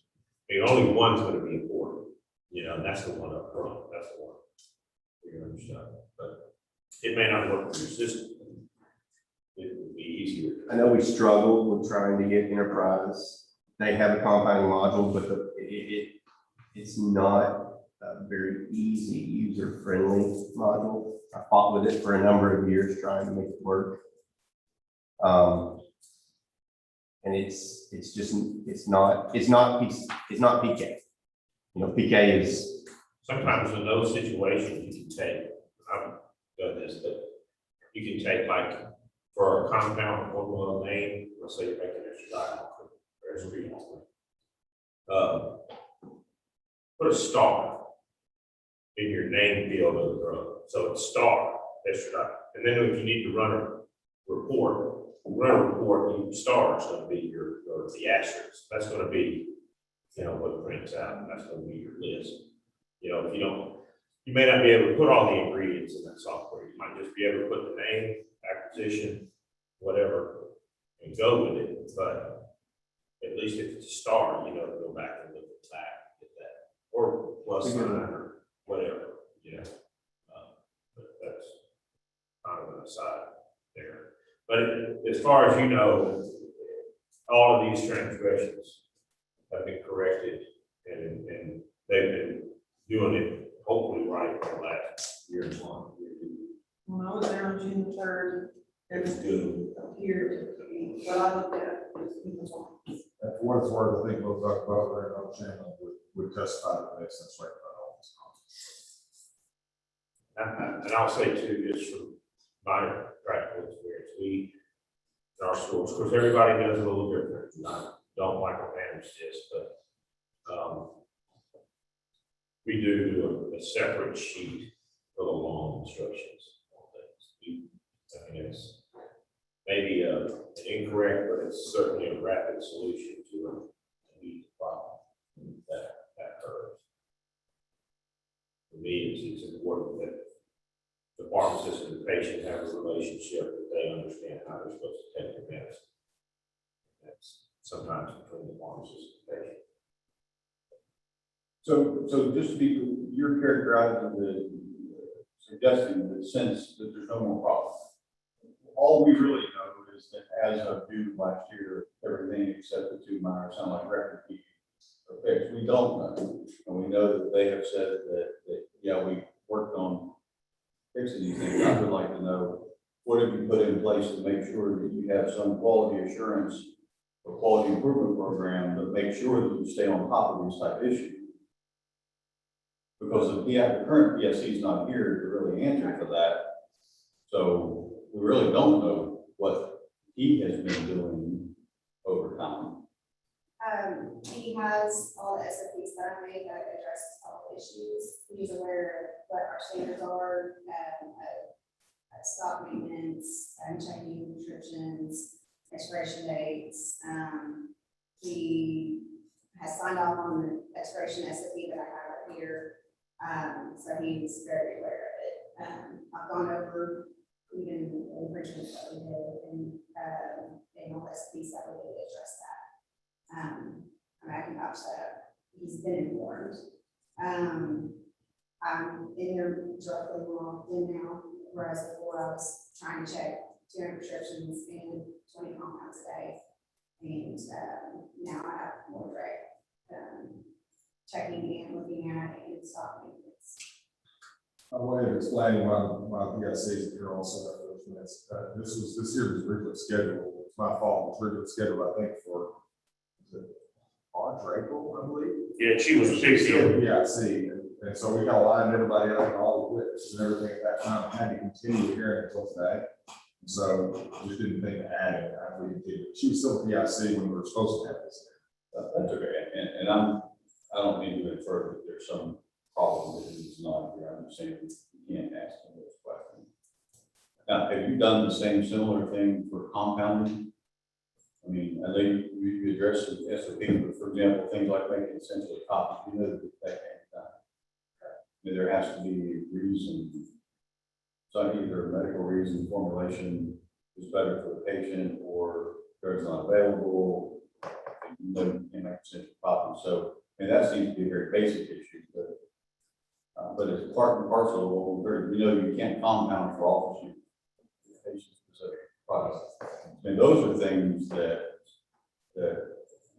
virtually are being done that just are illegal. So, I mean, have all of those things been addressed, and if you've got if you created a checklist going back and say, okay, let's look at our compounding program here, to make sure that all that we're doing is proper. Yes, just checking for sure that everything we have is patient.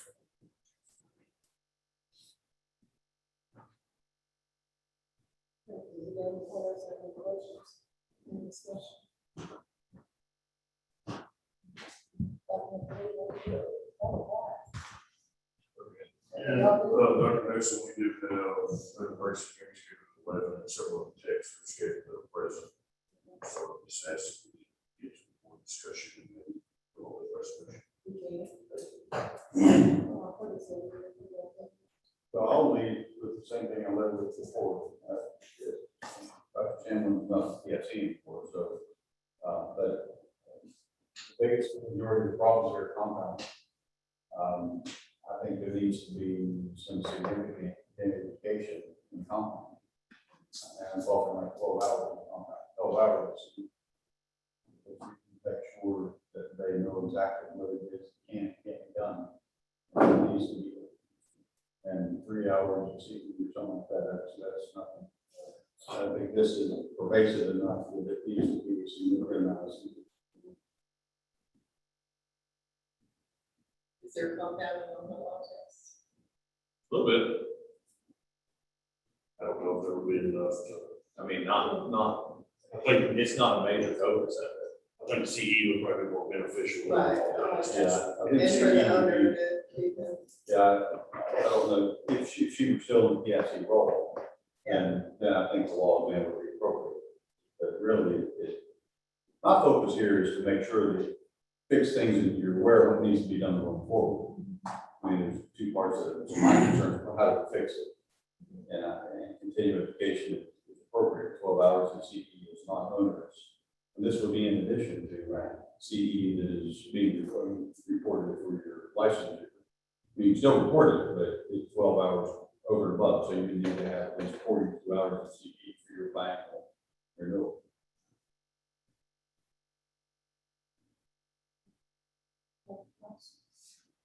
I guess the only thing I would ask is there specific compounding seed that we need to focus on? Or is it just anything that says this is compounding seed? Well, I tried to give thought to that, and I mean, I'll give off the litany of things I summarized here. Non-specific patient compounding, multiple issues regarding label, the drug, the expiration date, the directions of the various things, beyond use date, making essentially copies, expired product. I mean, it's across the board. Mainly, but it's mainly $7.95 non-sterile. I think the main one would be, you don't need to go get a whole bunch of sterile compounding $7.97 for something they're not doing. You know, I think non-sterile, $7.95 would be. so I think I would then further refine that and suggest that that type of policy, the 795. It's almost like a, some kind of school type of thing. Yeah, any of the compounding, most chemical companies, they're always standard things. They're already linking it. And just to be clear, we're talking about ACPE, sure, not home break. The other thing I would add, Richard, while I believe this day-to-day stuff does rely on this kick at the time and the compounder, and I think the CE is helping bring it, I'm great with that. But unfortunately, in this case, I think the owner has ownership because he's supposed to be inspecting what you expect. You can't just put it on this kid, it was overwork.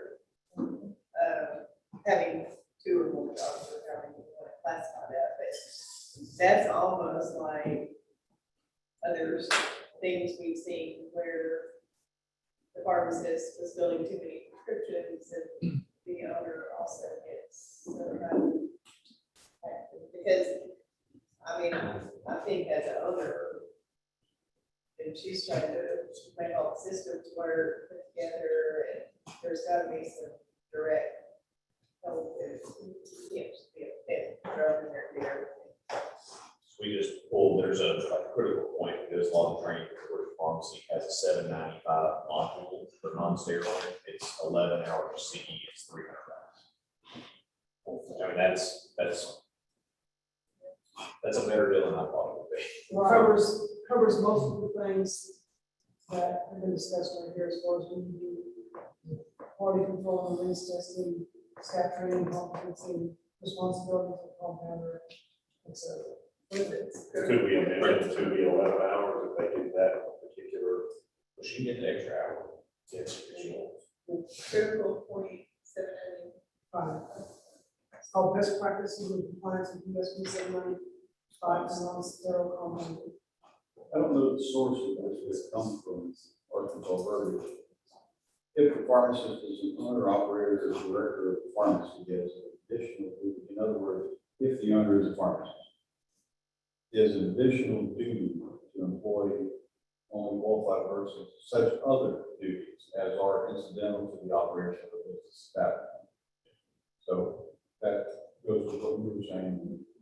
So the fact that the owner is also a pharmacist shares some of that responsibility. Yeah, because so many things could have been obvious if you just walked in the door and looked around, or she's probably really strong and wants to say she can do it all, but possibly part of his job was to understand that he was put too much on her.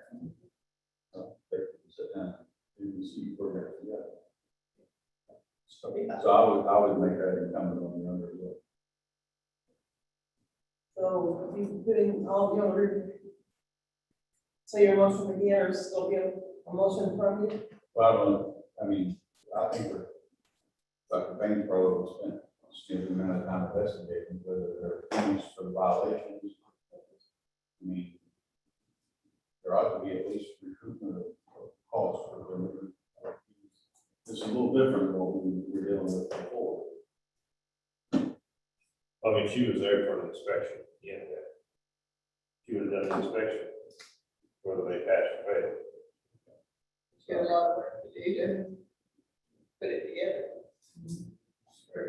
She did a revisit spot check on the issues a couple times. And I mean, one thing I'll brag on Dr. Fang is, she does that a lot to help people get issues corrected and make sure that their actions are, what the intent would be to have a corrected future inspection. And I don't really see this as discipline. I don't see that they were trying No, to do it's anything education. wrong. I think it's education, but I know there was some steps. What would you think? How many hours? This one was twice as complicated. I mean, again, we don't keep track of hours, but I would have spent at least, 2 weeks on it, piecemeal, but, preparing for this and reviewing pictures that I took and documenting and putting it in the spreadsheets, easily 80 hours. Be consistent, that means we twice as much as the other. Yeah, and we kind of rounded down on the other one to 3,000, so yeah. This would be the permit. Okay. That's Would correct, be yeah. investigative costs. So if you're looking at it, it would be $6,000, and that's a little less than $75 an hour, so I kind of rounded down on the last one, so you're looking at 6,000 on a light side, $6,000 for investigative costs, just per time. I'll put that in form of a motion we can discuss that, that there be 12 hours of education on non-sterile compounding required for Dr. Chandler and Dr. Butler both. And it would be $6,000 administrative cost in regards to pharmacy, or pharmacy. Comes Motion. Second. Any further discussion? All in favor, signify by saying aye. Any nays? Motion passes. And again, Mr. Steele, I will put this all in a letter to you. This is all non-disciplinary, it's all non-reportable. So it will be, like I said, it'll just be a letter, and y'all can get back, take 30 days. Y'all get back, talk to whoever you need to talk to, this, all your people, you just let me know. And like I said, I'll get it all in a letter, just so you have something right. Like I said, regardless, it won't be reportable, but if they decide that this is how they're going to solve this. Understand. Thank you very much. Thank y'all for being here today. Thank you. Good to see you again, mate. Thank you. Shit, y'all. Okay, we're ready for the first report, we have our hearing. We do a quick emergency hearing. I've got Dr. Mitchell and Ms. Rader on, this will take 2 minutes. Okay, that's it. And then we also have 7 techs this year. So our plan is, we never have a day where everyone shows up and then everyone shows up. So we had already pre-scheduled our food delivery, so we figured whenever the food is here, we will take a quick 30-minute break and just roll right back in. Okay. So it's- All right, that'll work. Dr. Mitchell, Ms. Rader, can y'all hear us? She's on her head. I see. Okay, both of them here. Okay, both of them. We are, this is just a quick emergency hearing. Dr. McCready was notified yesterday. I'm sorry, this is Savannah Beach. She's a pharmacy technician. PT number 12487. Dr. McCready was notified yesterday of an issue with her, the pharmacy where she works. There was some hydrocodone missing, and so they decided to drug test all of their technicians. When this was told, Ms. Beach informed her supervisor that she would test positive for marijuana and hydrocodone. So that being said, so we're asking that right now, they're doing some more, they're going back and doing a full count, but right now they do have hydrocodone missing. She has admitted that she would test positive for hydrocodone and marijuana. And I believe Dr. Brady can, correct me if I'm wrong, she made a statement of the coworkers that she had in fact taken the hydrocodone. Granted, that has not been made to the pharmacy owner, but just based on all of this, we're just asking that her license be suspended, pending a full hearing from the board. I would add, Ms. Beach was an earlier recipient of a waiver being granted to her with support of the pharmacist who is the young pharmacist who is called for this activity. So he won't do that. She just got licensed today. Who was it? Savannah. Beach. Lee, she was here, y'all remember, I think she was a CNA, and she was the one that was using the walkie-talkie to scare patients. Oh, yeah. So, that being said, we would just ask for a vote to suspend her license, effective today. Okay, you have a motion and a second. Any further discussion? All in favor of the motion, signify by saying aye. Aye. Any nays? And Ms. Carroll, and, Dr. Mitchell, if you just raise your hand so we can see, got both of those votes. Or show you unanimous vote. Good to see both of you, by the way, sorry, it's just for a few minutes. Good to see you. And thank you all for participating. But I will show that was a unanimous vote. I will show it suspended today, and it'll be set for a revocation hearing in the future at a full board meeting. Dr. Mitchell, Ms. Raider, that's all I've got. Thank both of y'all for coming on this. Thank you. All right, thank you. So you want to? Y'all ready to go in, or, I mean, y'all ready to start? Okay. And I know Mr. Davis, you've been waiting patiently for a long time this morning, so we'll get you in first, so we can get you out of here. Appreciate you being here. If you'll just have a seat right here in front of this computer. I'm just gonna turn this. Yeah. We need to rename that. Yeah, I can do it. Joey.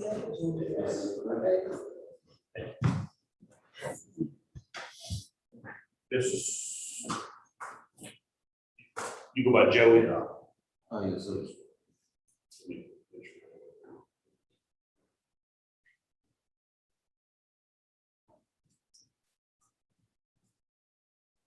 So while he's doing that, Mr. Davis, I think you have already heard the spiel of who all you're talking to up here, kind of how the process works. With yours being an application for a pharmacy technician registration, the choices that the board would usually make range somewhere between approval and denial. And sometimes it's instead of either it's tabling consideration, instead of taking any action, or saying it could be approvable if the following criteria are met. Once again, the important thing for you is whenever it comes in, you will have the chance to either agree or disagree with whatever they say. If they say to approve it, then we would generally put that forth and process it here today. If there's any other attachments or any other decisions, usually something our legal counsel would put in writing to send to you so that you can actually look at it as well. Do you have any questions on how the process works? Okay. Then I will turn it over to Mr. Daniel to tell us an overview. This was, like I heard said, this was a pharmacy technician application. He did disclose that something will come back on his background. He gave a pretty detailed, his statement here is 2 pages. He gave, for a page and a half, he gave a pretty detailed description of his prior arrest. In 2007, he has a commercial burglary conviction. Apparently, he was some friends. Stole some computer equipment from a school. Also in 2007, he had another felony murder conviction. I think they broke out the window of the video around the store and went into the store and took some movies. 2007 again, he has a theft of property conviction, which was shoplifting. 2020, he had a DWI conviction. That's the only conviction. DWI, one conviction would not be that. I mean, the board has no issue with one DWI conviction. But we just, since these other 2, and I mean, I know they're old, I mean, they're 14 years old, but due to 2 of them being felonies involving theft, we did ask him to come in today. So, Mr. Davis, they just kind of want to hear what was going on back then, kind of what these issues and what you've been doing since. Well, back then, yes, I guess. I grew up in Pineville, now it's in Russellville, and right out of high school, hanging with some friends. Really, I shouldn't have been with. They really wasn't my friends, I guess. But since then, I got my record expunged. I went to college. I got 2 degrees. I went to the Board of Service as a snow jumper. Because I double majored in broadcast journalism and Parks and Rec admin. So when I graduated, I went to the Forest Service on the park side. I did that for about a year and a half. And about a welcome when I got tired of it. And then I started teaching fifth grade. After last year, I don't want to teach anymore. I don't want to teach anymore. It made I lost the passion for teaching after everything you know and how the school conducted itself. So I sent the class about pharmacy technician, and it was about $900. So I signed up for it. And I took that class. I was going to take the national certification class, but I didn't know how this was going to turn out, so I didn't want to spend any more money. But I was very interested in they had this traveling position, COVID vaccination during that time. I don't know if they're doing it anymore.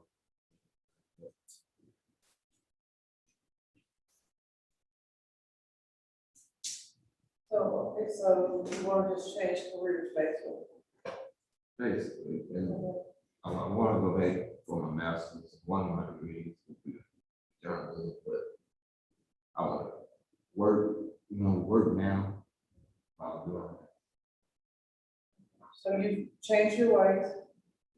Your mother, you, So that's not to turn you, so you turn yourself in? yes, it is. That's good for her. Good for her. So did that make you straighten up? Yeah, it made me straighten up. Getting out of the environment, straighten up without my too. Have you, sought out any jobs yet in pharmacy? Well, I was interested in that one that was a traveling, where you travel with a remote COVID vaccination. Okay, so who would you be, working with? It was a company that was Just a company that was in Utah, but they had really good benefits, pretty nice pay. so you would have to leave to do this? Yeah, but I would need to be nationally certified to work in the state. So I didn't take the test yet because, but I'm not even sure that position is still offered since things are getting better, I suppose. I'm not that. Still a lot of it out there. No one else have a question? So that was 2007. It sounds like you were definitely with the wrong path, doing a lot wrong. So since then, I mean, nothing shows up, but have you really straightened up and went to college and you're trying to do the right thing? So have you had any kind of trouble during that time? Well, I did get a DUI out of the country. And that was when I was working with but yeah, pretty much on time. So how old were you when this theft property stuff was going on? I was 18, I just graduated in 2006. Those were not felonies, right? Do it. They're felonies. They were because of entering into commercial building. So two felonies. They are felonies, but there's not I mean, like I said, he would just need, you could still give him a license, but yes, they were felonies. Because one of them was a video store and the other one was in a school, like I went in at night or something and took a computer.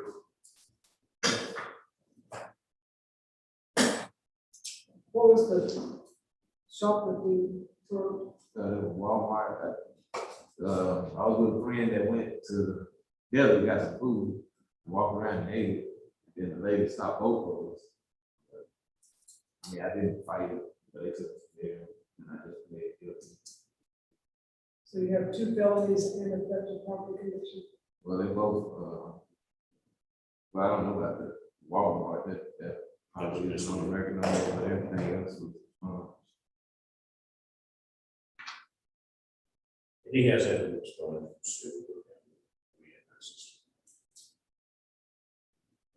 How long were you a school teacher? Last year was the first year. It's hard. That's a tough year to start trying to teach school. I mean, they changed my grades at the beginning of the year. I got standards, teacher code standards, and number 3 is keep accurate records. They did it to appease the parents. Well, that's what my principal told me when I confronted her that didn't like that answer, so I went to the superintendent. And then we had a meeting with the superintendent, so, but then I got COVID with me, so it was pretty bad, so she tried to get rid of me. I'm thinking she's trying to get rid of it because of that retaliation for what I said at the beginning of the school. But, I mean, I thought that being a teacher was important, like an important job, you know. But once you get in there, from the outside looking in, it does. Once you get in there, it's not, it's everybody just want to get paid. It's not like what I thought it was. Which school system? But it's not, well, they just got in there. And you had to go through a background check course for that. They have access to this too. School licensing has access to, so they're aware of the world, or at least look at it. But you may want to try different districts, do a Russell. I think Everybody it's says you're in. just, well, but see, I mean, I kind of lost the drive from everything that happened. It'd be a better career than a pharmacist. Yeah, you have the, point of helping a lot of people. Like the person that you work with, you just came out of when you were 18. What if you can instill in someone small coming up that there's another way of life? Even if it's just one person, it'll make a world of difference, so don't give up on that. We're not trying to make a value judgment based on what we do or don't want to do, we're just giving. Just advice, just free advice. Yeah. No, I'm like a mama, I got 4, and if your mama got you as tall as you are and took you to the police station,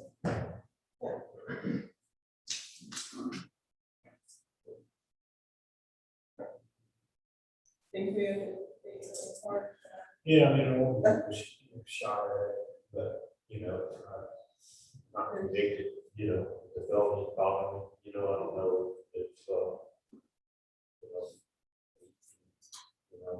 it's easy to make bad decisions, hanging out with you for a long time, you know, I don't really know if heck of a felony, can they work with,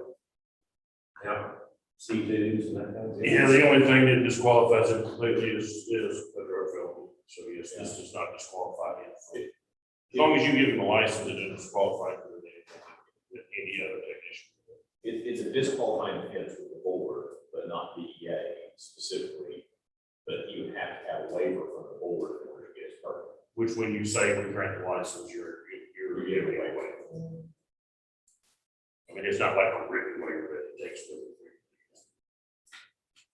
So you understand, you know, stealing in a pharmacy is just about the worst thing you did. You know, I mean, usually when you steal in a pharmacy, you're also stealing drugs. That even compounds it worse. You know, that's what we're here to safeguard against or punish for. So that, you know, being a while back, and, you know, I know that pharmacies need people that are smart, you know, and that can, you know, do multitask and do a lot of things, you know, mainly the pharmacists. But like the others, I don't have that. I'm open to whatever. I missed the part of it too. I said my gut is I don't have a bad feeling here, but I can go. I'm a little worried they're both dead. yeah, I know. But they were, well, Well, It's large. all 3 of them, including the shop. Yeah,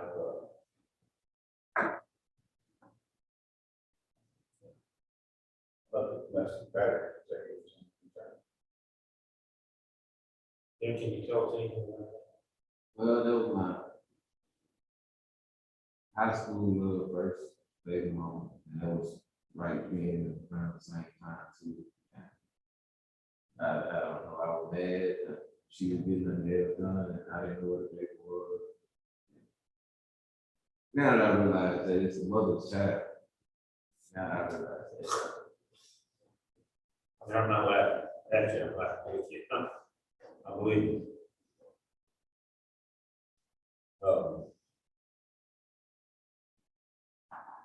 Yeah, he also has a lot more than me, but you working in things, yeah, license in other places, and have a license to teach. So that, hopefully that will be a return.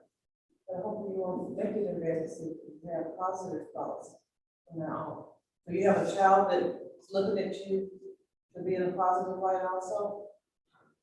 Like, you got lots of reasons not to mess up here.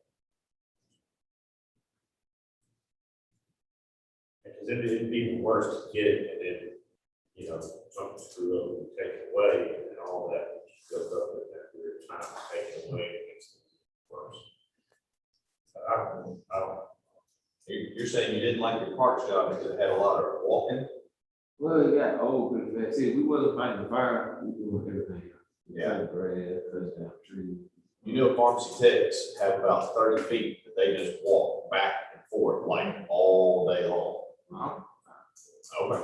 You just don't want to cut a tree while you're doing it. Yeah, I'm tired of it. All day long. That's the way we'll put it away. Tree.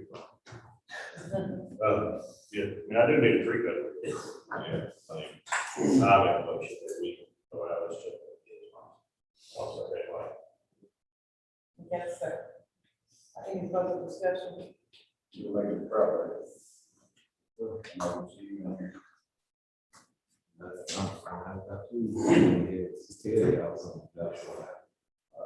All in favor of the motion, signify by saying aye.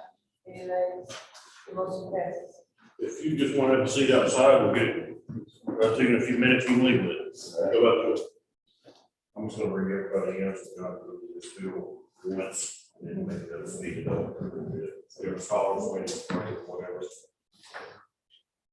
Good luck. Thank You ready? Okay, we good. Okay. so we'll bring all in and orient all at once. State your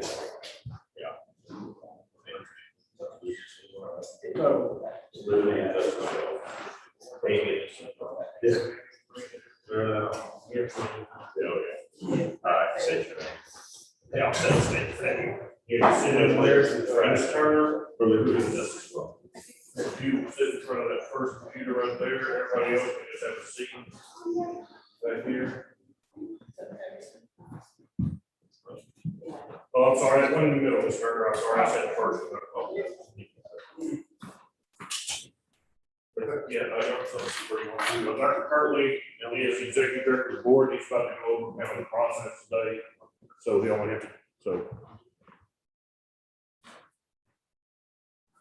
We've got Teresa Turner back here, and then everybody else that's on your schedule is here in the back. And I believe Ms. Turner's you gotta be 1:12:30. So for everybody, I'm John Berkeley, I'm the director of the board. I'm going to tell you who you're talking to this morning here in the room, as well as kind of how this process works. First of all, on this side of the table, myself, Dr. Brenda McCrady, who's our assistant director, Mr. Daniel, we've got other staff members and a student with us. Hey, we are all on the board staff, like we all work here at the board. The decision makers are our board members here present with us today, Dr. Lynn Krause, Dr. Lenore Newsom, who's the chair of the Informal Committee, Dr. Debbie Mack, and Dr. Rodney Richmond. I believe that everyone is here today due to application issues with their pharmacy technician applications. In this process, we call this informal because in a moment I'll turn it over to our legal counsel who will just give us a brief overview of what it is in the application. Oftentimes the board members are going to want to hear your explanation of what has happened or what is in your background, and then ask some questions back and forth across the table. At the end of their discussion, at some point, they're going to make a motion for what they're going to do. It could be to take no action at this time, it could be to approve the application, to deny the application, to say they would reconsider the application if the following criteria are met. It's just, we have to see with each case what exactly their suggestion is. The important thing for you is you can either agree or disagree with whatever their decision might be. If you agree with it, we go forth with whatever the board members say. If you disagree with it, it's your chance to either say, you know what, forget this and walk away, or to say, well, I would like to have a hearing before the full board on my application at a later date. The full board is these 4 members plus 4 more, a hearing officer, a court reporter that's typing everything out, swear everybody in as witness, and it's just a little bit more of a formal process like you'd see going to court or TV on court or something along those lines. I will tell you, we are running a little bit late today. At some point, whenever food arrives, the board members haven't really had a break in a while. They'll probably take about a 30-minute break just to eat a quick lunch. When we do that, whoever is left, you will also be free to go out and roam around for 30 minutes if you want and come back. But we will try to make that a speedy process. So for Ms. Turner, since you are up first, do you have any questions about how this process works? Okay, and for all of you, whenever you're in front of the board, if you need to ask a clarifying question when it's your turn at the table, or you need to ask something, by all means, you stop us, raise your hand, wave your hands, get our attention. We'll be sure we help answer any questions you have about what's going on as well, realizing you haven't been in this position before. Mr. Daniel? Yes, so this is a pharmacy technician application. She did mark on her application under the question if you're going to arrest her, cited, charged with, convicted, etc. She did mark no. Came back on her criminal history that she did have previous convictions. She has in 2010, she has a theft of property conviction. Also in 2014, has another theft of property conviction. The theft of property conviction in 2014 was a theft of Walmart. I don't have any documentation besides the order that shows she was convicted of 2010, so I don't know what that issue was. But the 2014 was a theft of property, like I said, at Walmart and Baseline. And I'll just turn it over to you, Ms. Turner. What they're just gonna want to know what happened on these 2 incidents and why you did not report it on your application and kind of what's been going on since. I really apologize for not reporting them on there. They've been sealed and expunged off my record, so I didn't know I was supposed to reveal them to the board. It was basically just a shoplifting charge that I got that I'm not proud of, but it was something I chose to do. But I went through my theft class, I did my probation, and I've recently been working for the last couple of years in retail, so I haven't had any issues since then. What did you steal? It was some medicine. And it was for my friend's daughter who was sick. And you stole twice, so you got medicine both times? No, that first time was some baby clothes. And that was back in 2000. I was young and doing stupid stuff, so, I did something stupid that I'm not proud of, but there's no excuse for breaking the law, of course, but it was just something that I did. So what medicine did you steal the second? It was some, It was some Walmart, cold. something over the counter. Yeah, it was some cold medicine. Her daughter was sick and she didn't have any money to get it, so I chose to do something that wasn't right. What your statement said, you stole dresses. Yeah, well, it But we Yes, right? We would be broken up. Is that the 2000? Your In statement- 2014, it just says dresses. Yeah, the 2014 was dresses. I thought we were talking about, the baby clothes and medicine. That's another one. Yeah, that was 2000. Well, it was 2010. Yeah, 2010, and then 2014 was a Walmart dress. All right, so you said that because the record was expunged, that you didn't think you needed to respond yes to the question, have you ever been cited, arrested, or charged with, convicted of a criminal offense, et cetera, et cetera. Yes. Okay, but then the very next question reads verbatim, have you ever had a record expunged or sealed? And you answered. And I apologize for that too. I was in a car with my daughter and I was filling this out as I was sitting in the car and she was crying, so I was just checking. So that, I didn't pay attention to whether it said expunged. I know that they told me it was no longer on my record, so that's why I never brought it up. And you realize that as a pharmacy technician, you'll be tasked with doing things, multitasking, and lots of things going on at the time, prescriptions being filled, pharmacists asking questions, phone ringing, customers at the front desk. And you gotta be able to pay attention to what you're doing. And it's very important that just as important as answering this question honestly, it's important that every single task that you do is done properly. So you can't be distracted and do things wrong. Right. And I have a concern that you did it once, and, that's one thing you're young, and you felt remorse about it, and you could have learned your lesson, then again, 4 years later, you did it again. You can't still just because it's convenient. I mean, And that's correct. I agree with that. Like I said, back when I was younger, I was kind of between houses, doing different things. And, I didn't have my life together then, so I was doing stuff that I shouldn't did. But, I'm not making excuses for it. I have learned from the things that I did, because like I said, I was not able to get a job for a while until I got that off of my record. So I learned the importance of, not stealing things from anyone. So I have learned from them and I've soon grown. And I've also been able to hold down jobs where I've not had any issues. Where you currently employed? That's hard. Okay, then why do you want to become a pharmacy technician? I wanted to do it for a while and I didn't know that I didn't have to go to pharmacy school in order to do it. So the programs brought the opportunity up to me and then I applied for the pharmacy tech stuff. Okay, and your potential employer, are they aware that you have had a problem with STEM? No, because it's not on my record. You might want to let them know. So they're going to consider that they want you in the pharmacy or not. Yes. were either of these felonies, misdemeanor? No, they're misdemeanors, they're both just shoplifting.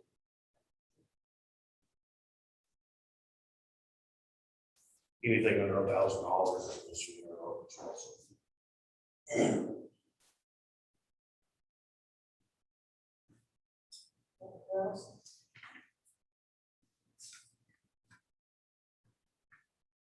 Severity of the theft as far as shoplifting charges were not received. Circumstances are for the thefts. It's okay, but the recent activity concern. Don't want to hurt her, you know. 7 years. So it's not going to stick with it. So I'm not going to be, we go with it.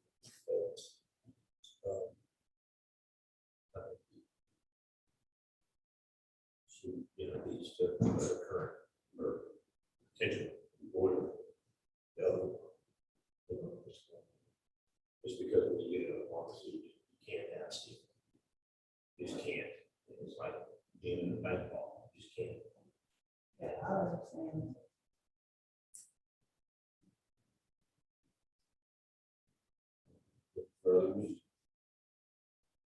Let me just give you some advice.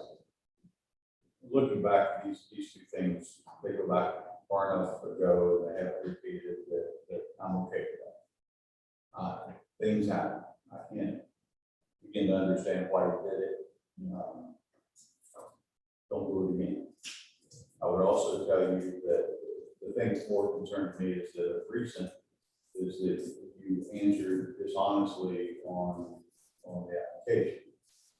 And, you know, the one question says, have you ever been cited, arrested, or charged with blah, blah, blah. It doesn't say that was subsequently expunged. It says, were you ever?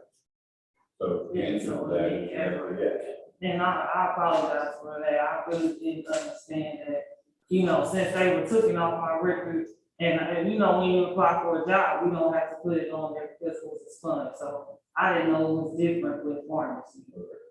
And what has been suggested here is that you let your prospective employer know. And I can tell you that as an employer, this is another person, that people appreciate the direct upfront, and they will forgive you much quicker than if you just say, look, I'd like to have a job here, but I want to tell you right up front, 7 years ago and 10 years ago, I got charged in shoplifting. I paid my price. I apologize. I'm sorry. I just want to let you know that. People will respond to you different than if you hide it and then they find out about it. Yeah. So I would strongly encourage you, just be honest up front.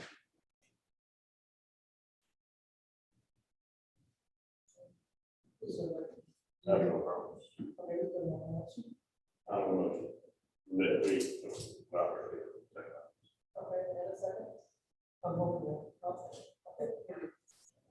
All right, we have a motion before us, to approve the second pantry. Any further discussion? You know, do this again, right? Yes, sir. I appreciate this so much. We won't see you back in here. Right. All right, all those in favor of the motion, signify by saying aye. Any nays? The motion passes. Okay. If you just have, That's not that you can read this stuff. No, no, ma'am. Right, okay. if you just have a seat up front, you'll get your license today. Okay, thank you.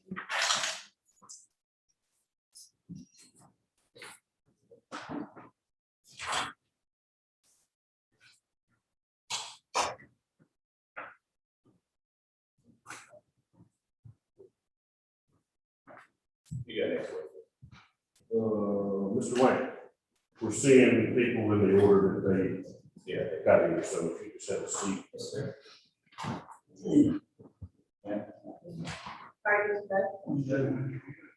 All right. Did you have any questions about how the process works before we get started? So if you guys will pull up under Mr. Lincoln, what we have found on his, you see his application, he did let us know that something would come up. And on that, you also see the record reflecting his statement and records regarding a couple of instances of when he was driving. Yeah, please turn your phone off and silence, please. Ready? Yeah, I already did just a quick overview to DWIs. His statement, he did disclose.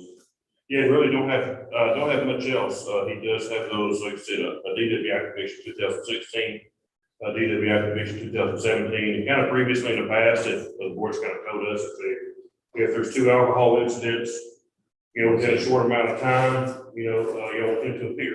So, that's why he's here today. And like I said, his letter's in there, but I'm just kind of turn it over to him, and they're just going to kind of hear about these incidents, what was going on at that time, and kind of what you've done since.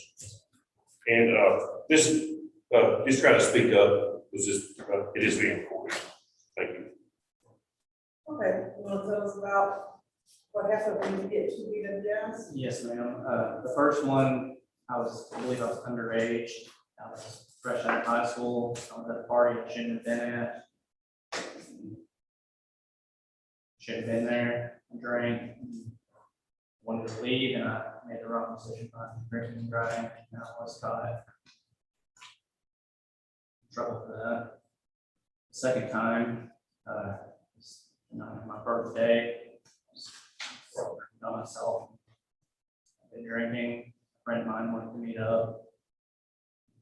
Once again, made a poor choice of choosing. So you know, if you're drinking, you now need to say to your friends, I've been drinking, I can't drive. More. Okay. Yes. You got to spend a week in jail on number 2, Sir, like county jail. yes. How's that? No, Yeah, in Arkansas, you have more, the higher a DWI, if you get, every 5 years, they drop off your record. So if you get 2 in 5 years, the second one has stronger penalties, third one has stronger penalties, fourth one's a felony. So the second one carries mandatory jail time, third one carries about 90 days mandatory jail time. So it's, I mean, the more you get in a short amount of period in Arkansas, the higher the consequences and penalties. You know, get two DWIs within, a year of each other, almost. They're a sign of potential alcoholism, which carries an infinite number of problems. yes, sir. Why do you want to get that issue? Well, when I first started into college, I wanted to get into nursing, and I was working on my prerequisites. While I was in college, I had my now fiance, started a family, and I dropped out to take care of my son. I was taking care of him. I was working part-time jobs and wasn't in school. And my got the opportunity to go back to school. I decided I wanted to change up from nursing to see how pharmacy field would be. And I learned a lot. I was in class. And I'd like to continue going back to school after this. So we got a good point here. Is there anyone else have any questions of this candidate? Okay.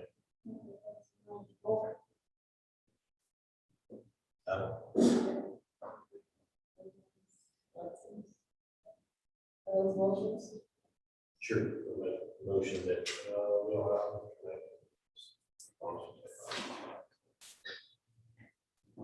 Oh, okay.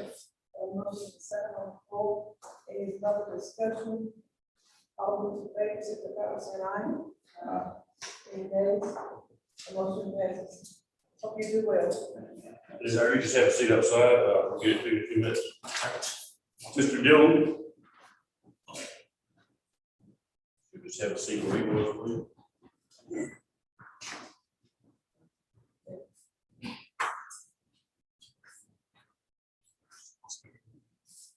Are you good? All right. Mr. Dillon, this is David Dillon. Mr. Dillon, you heard, or I'm sorry, Dillon David, Mr. David. So you've heard kind of what Mr. Crowley said, or do you have any questions about kind of what was on today? Board members, this is kind of like the previous one. This is two DW activists. They were both traffic stops in February. They were also in the same year in February of 18. He's got a DW conviction, had a BAC of 0.19. October of 18, again, traffic stop, DW conviction of 0.16. So you kind of heard earlier, they just kind of want to know what happened, these 2 incidents, kind of what was going on then and what's been going on since.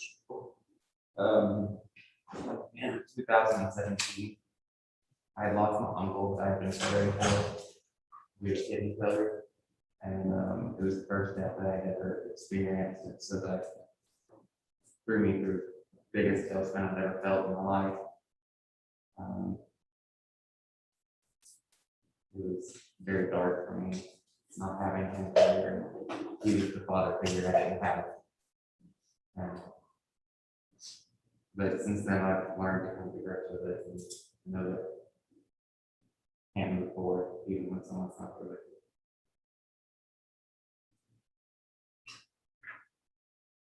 You still drink? I will on occasion with my stepfather. I figure. The amount of alcohol in your system at the time it stops. Looking at your body habits, somebody that's 155 pounds, 0.19 would be equivalent to about 10 beers. That's not 10 years over time, that's 10 years old at one time, but that's a significant amount of alcohol. 1.6 is maybe one less than that. And your body habit is a little bit bigger than 7 kilos, so it would be even more. So you can't drink dry, I mean, beer. So you drink, but it's on occasion. On occasion at home. And you drive, and you. What are you doing now? I'm employed with Walmart. Like, they want to hire you in the pharmacy, Yes, I've been with Walmart for 7 years. what do you do now? I was a manager that dissolved my position with Walmart restructured, so now I work in housewares. And they approached me asking if I would like to move over there. So so you're working at Walmart when all this happened? I mean, they're aware of all this?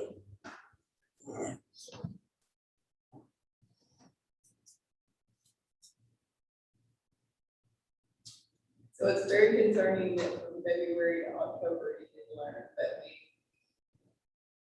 we're wanting to believe that you learned something since 2018.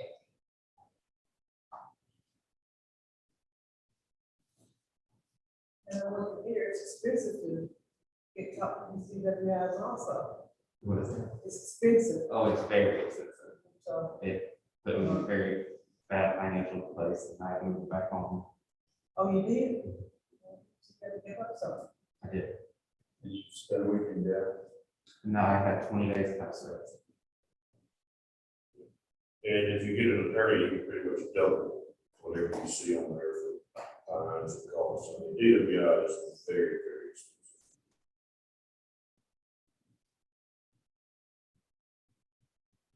Now you know how hard it is to make the money to pay it. Yeah, very much so. Your grandmother makes you toe the line. What is it? Your grandmother makes you toe the line. She does. She's got a messed up foot right now, so now.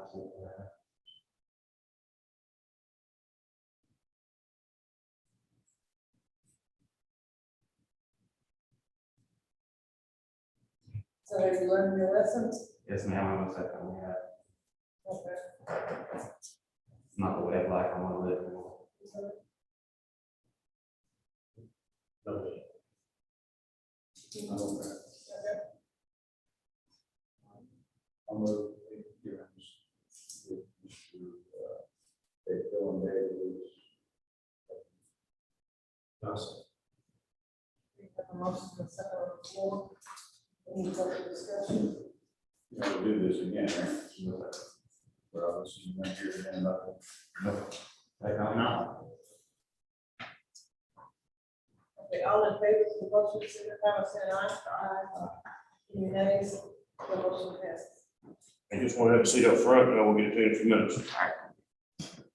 Good luck with your life. Thank you. You want to do a quick turn at birthday? Yeah, we're done. So we'll be more on it. Okay. All right, great, thank you.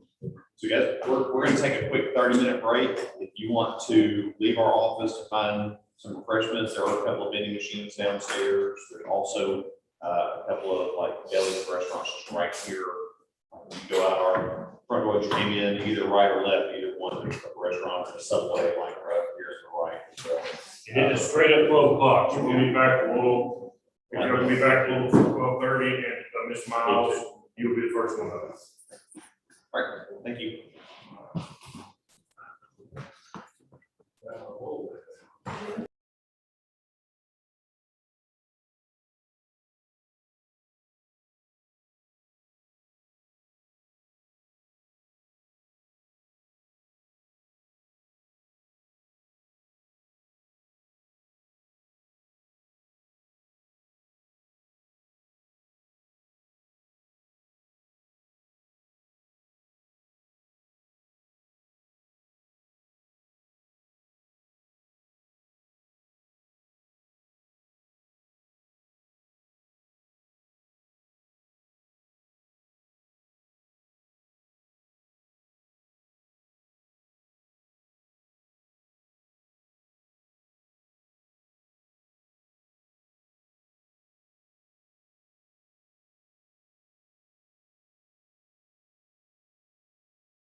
Right now. Yeah, he didn't feel good yesterday, so Yeah. I said, you know, if you don't feel good in the morning, so he takes it.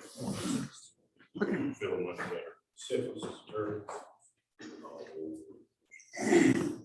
All right, we got everybody back, we're off mute. So we've got Shante Miles and Ms. Miles, you heard Dr. Kurt there, they're kind of about the process today, getting questions about anything. Yeah. And, okay, so we have, Ms. Miles, this is a pharmacy technician application, she marked a no under the question, have you ever been cited, arrested, etc. I did have something come back on her record. She has a different property conviction from 2017. It is expunged. Does show that it is. Again, we do have access to those, but it does have that. Doesn't show anything that nothing else came back. It does have that that property conviction from 2017. So I'll turn over to you. They're just going to kind of want to know about what happened here and kind of what's been going on since.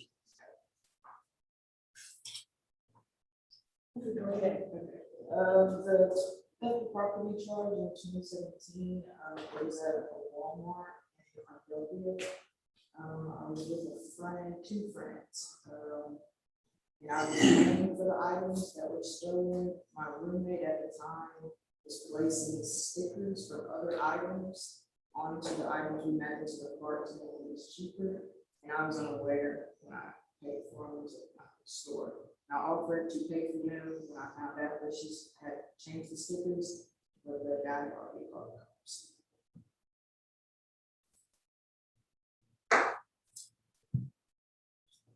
So why do you want to be a pharmacy technician? I'm in school, under pre-law, and I was trying to determine if I wanted to go criminal or medical. And I feel like working for a pharmacy will give us an insight on which one. Talk to someone about a job. Yes, work at all care pharmacy right now. At what capacity? Just totally, sorting for changing out.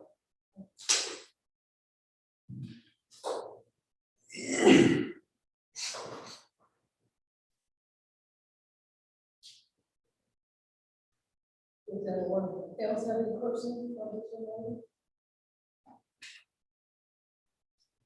Did you mark no because it was expunged or, I mean, Yeah, I was aware that the state park was already have to disclose information about it, so I'm just aware.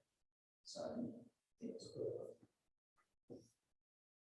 Even the question to ask, have you ever had a record expunged? I mean, in her defense attorneys all over the state tell them they can walk all the time. Yeah. So it's, I mean, they tell them, you don't ever have to report this to anybody ever again. That's not really how it works. But, because I mean, they don't, I mean, I don't know, but defense attorneys tell people that every single day.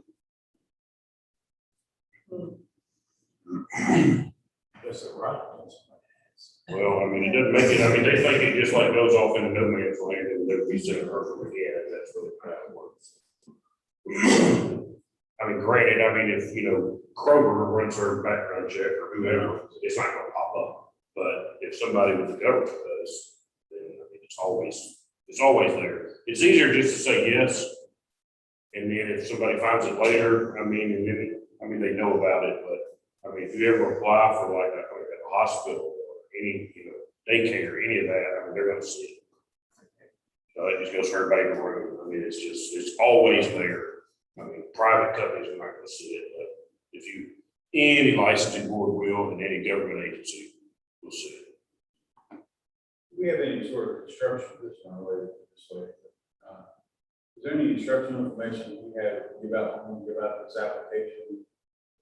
Or we even just put a paragraph in the document that says, when you read this, if you've ever had, you need to report this, otherwise this board is going to question. So what we have, I mean, you see what we have on there. We've edited that sentence several Yeah. times. about everything.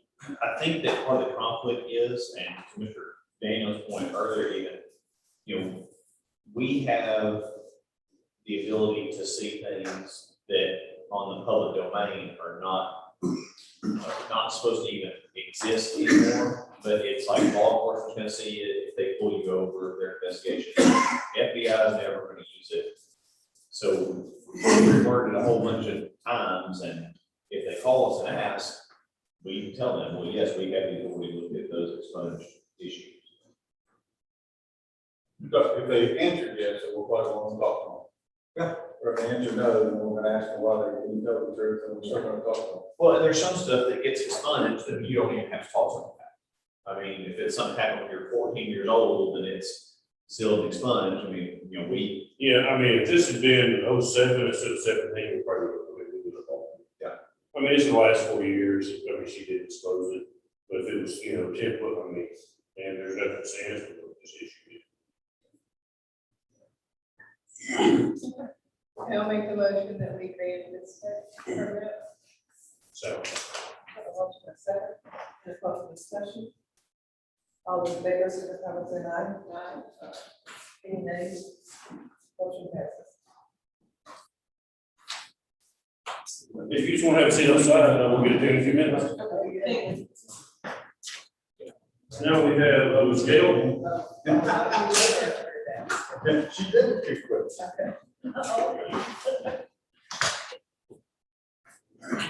Yeah, let's wait for it. Yeah, I was about fixing to say it. Most of the Fix it, that's a Texas word. word. Fix it, fix Texas word. It was also a West Virginia word. FIXIN. Yeah. Fix it to do it. We say fixing.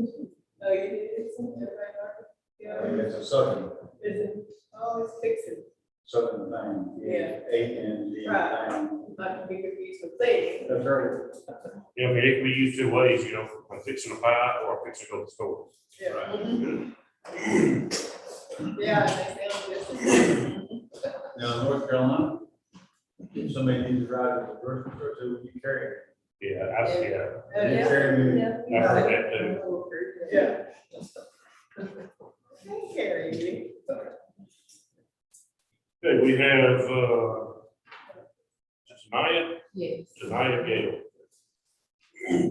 This is, again, you heard Dr. Curley earlier, any questions about like the process today or anything?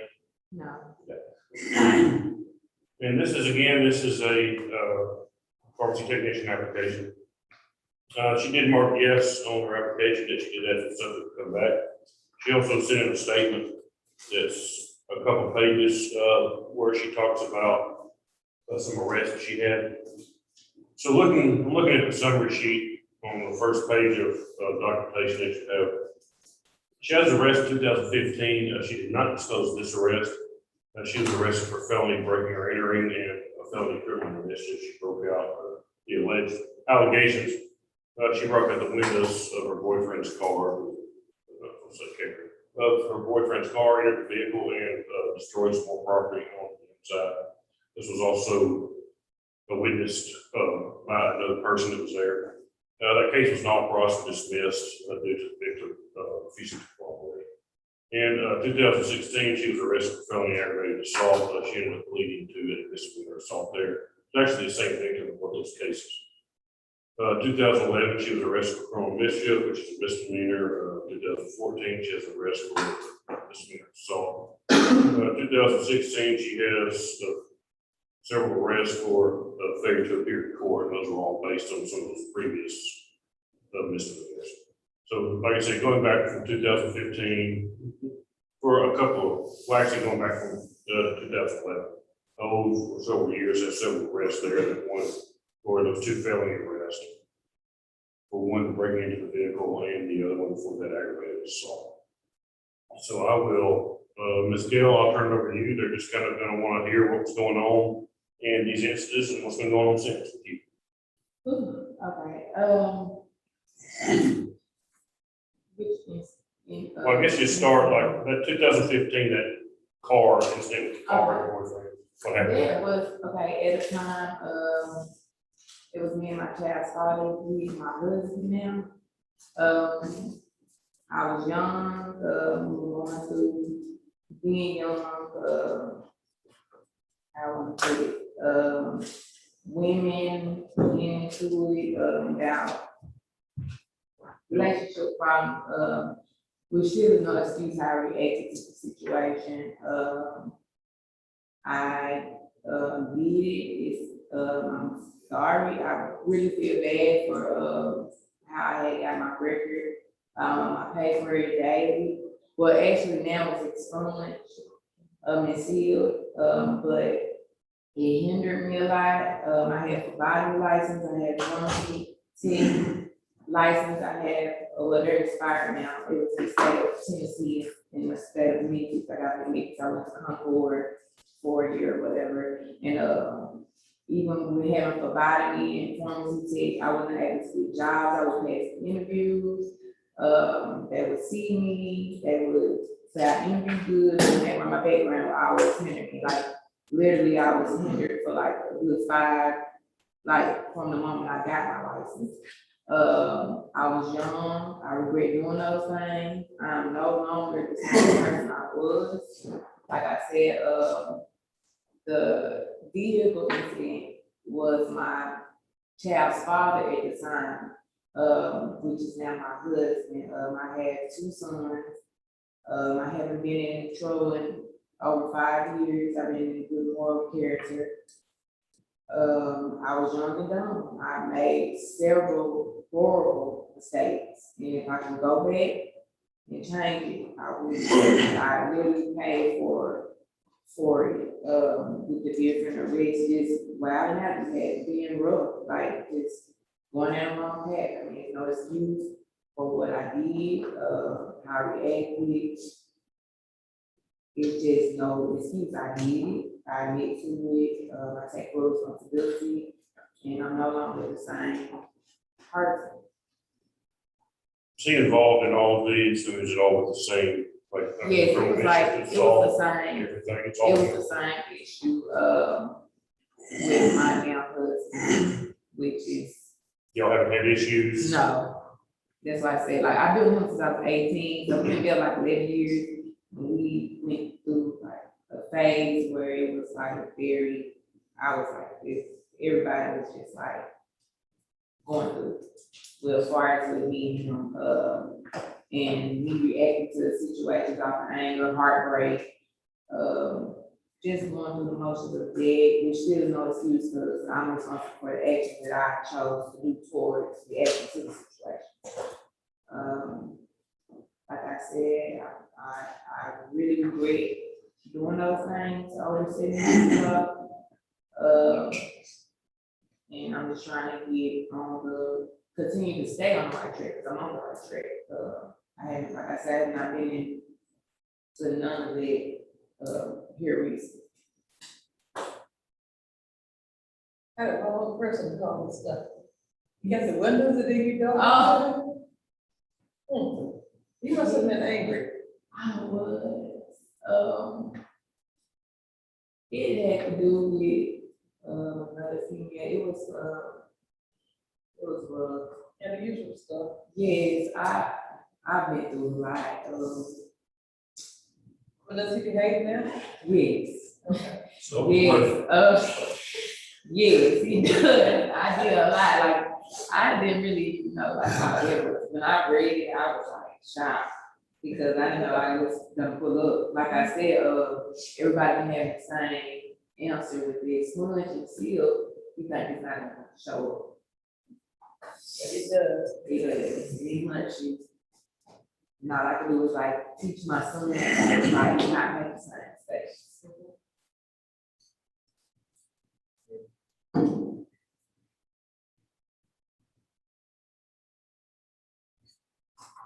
But you've been doing good since.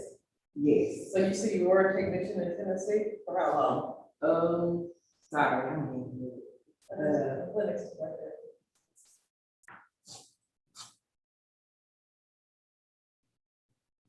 I was working like at a factory, and they had a massive layoff. I did like pipe drilling, and they had a massive layoff, and one of the options was to go to school. So they paid for us to go to like a school of our choice. That's how I ended up going to Concord, in Memphis. And I was interested, I always been interested in like nursing or medicine field. So I ended up going to Concord. and, getting my pharmacy tech license, and I got a diploma. And, I had got my phlebotomy license fresh out of, high school, so I've been had these, licenses, but haven't been able to use them because of my record.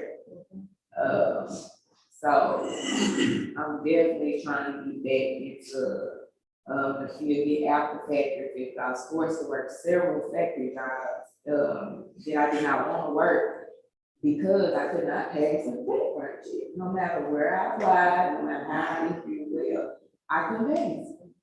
And so, and I'm just really trying not to go back to a factory. Like I said, I did my, probation, I paid my fees, I did, I got an expulsion seal, I'm just trying to get back to, a field where I can get a career for my needs, for my family.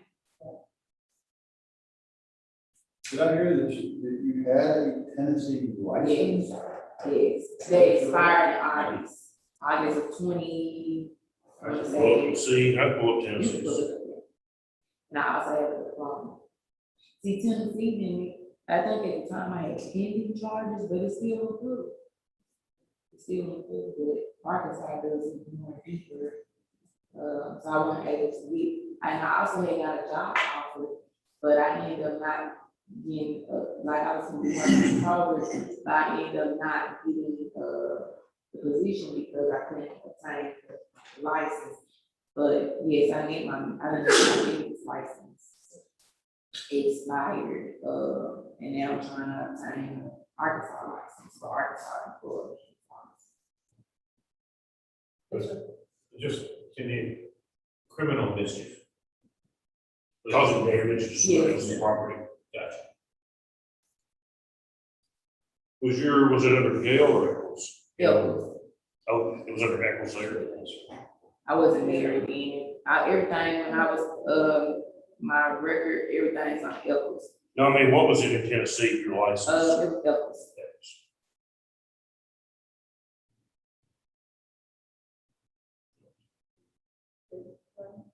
I want to hear.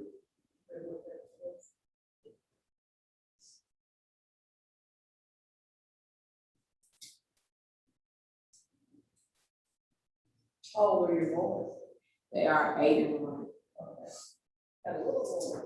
Yes, very, he's gonna be 2 on the 19th. Of this month, Yes.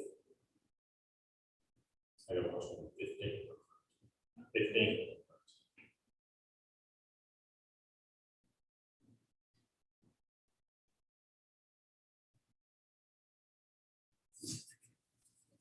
That'll be your own,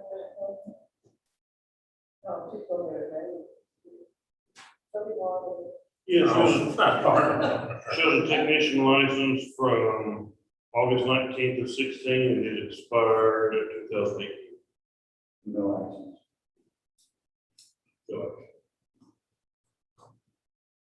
So she had it, I guess, right at 2 years. I guess Tennessee, it expires the end of the month you get it 2 years later. So, yeah, so she had it just a few days over 2 years.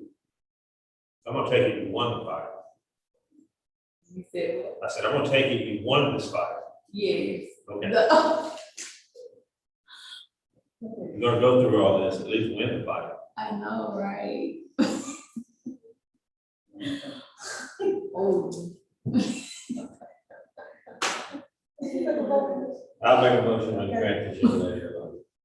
I'll say it. Okay, we have a motion, and a second, any further discussion? I'm not gonna do, hold on, Okay, I can hold back, all right, go ahead. now we'll do this again. No, None of this stuff. I am not the same person. I swear. Now, I realize affairs of the heart can rile you up in a way that nothing else can. Yeah. But you can't let your emotions get the best of you. Yeah, so you won't be back in here before us. No. Okay, we're gonna let you understand. Thank you so much. Now you take the vote. All right, all in favor of the motion, signify by saying aye. Any nays? The motion passed. If you just want to have a seat outside, we'll get it to you in a few minutes. Thank you. You gonna let us know? Start off today. Hi, how are you doing? Well, sure. Yeah, yeah, it is. Yeah, That's all we'll go with. It's gonna be cold. Yeah. Be right back. There. Yeah, we do. All right, we have Haley McDonald. You heard Dr. Curley earlier. Do you have any questions about the process there?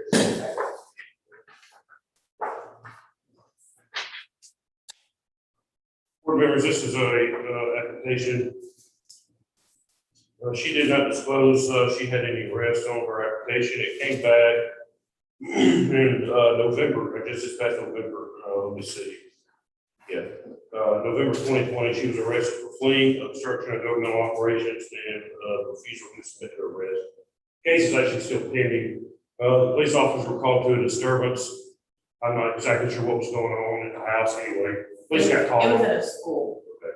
Sorry.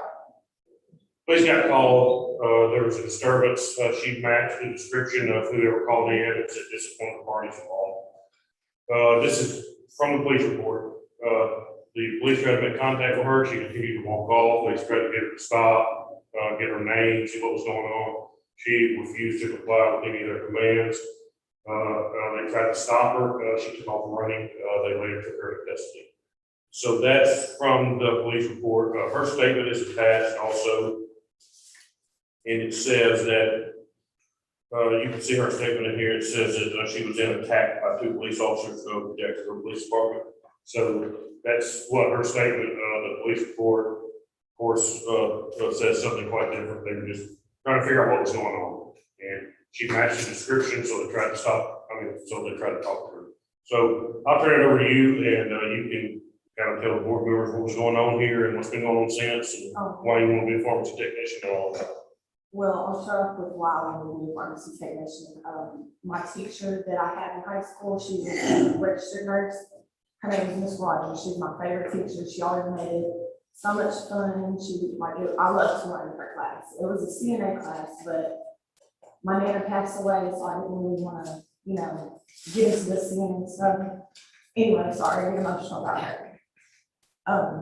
So I was at school on the phone, and I had got attacked by this girl because she thought, I guess, that I was talking about her, that I was on the phone, like I said, had an earbud in, and, I don't know, I'm sorry.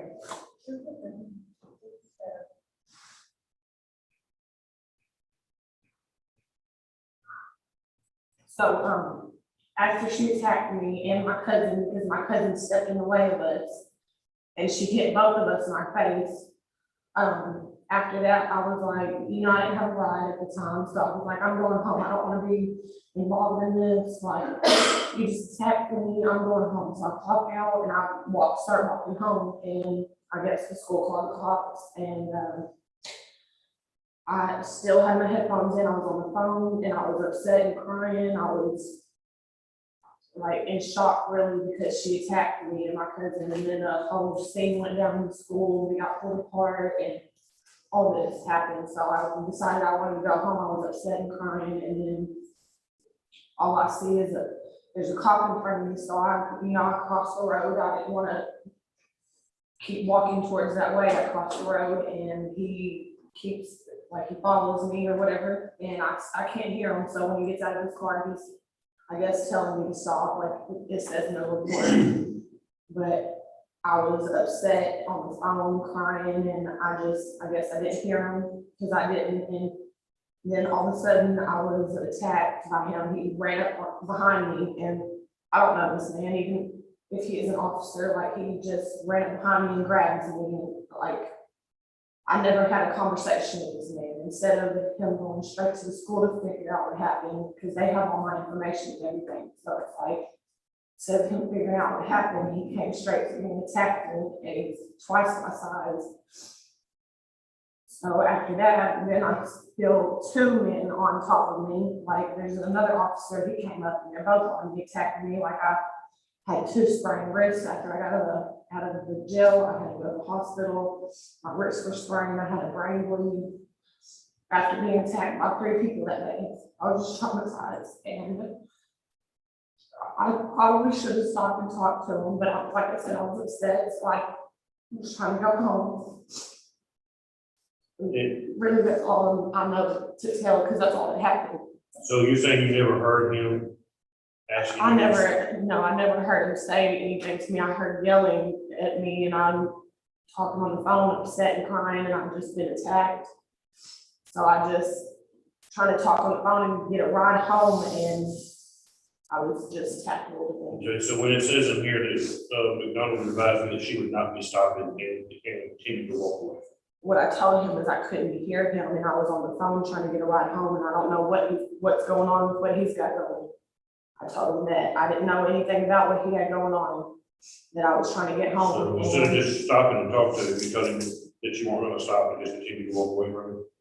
Well, I didn't say that I wasn't gonna stop, but I just was like, I didn't know what was going on, and I continued to walk, yes, sir. But it's in the report that you told him you weren't gonna stop, so you saying you didn't say that? I didn't say that I'm not gonna stop, I was just, told him that I was going home, and I didn't know what he was investigating or whatever he was doing.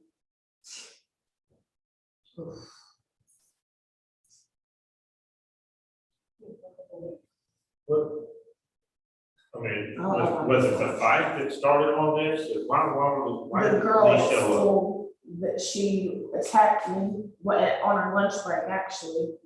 She attacked me because she figured I was talking about her, but I was on the phone, and she's like, my cousin said that she started threatening me and screaming and cussing at me. So I didn't even get to eat my lunch that day. I had to throw it away. I was really traumatized by the situation. So you got in an argument with her at school or a fight?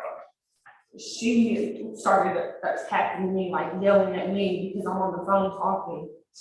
And I started getting yelled at and cussed at by her, and I was like, why are you doing that? So, I mean, I did say a few words back, not like we just continued to argue, but I was like, this has nothing to do with you, I'm on the phone, like, I don't know what you're talking about. And she proceeded to get up and try to hit me, and my cousin stepped in the way of that, so she hit both of us. And that's another thing, nothing was ever done about the fight. They never took my statement. They never asked me what happened or anything, like even after the fact that I was arrested, I never got asked about the situation. So there was a fight and then you left immediately? After she attacked us, I was upset and crying, like profusely crying, so I started walking home. Yes. Okay, I have a suggestion.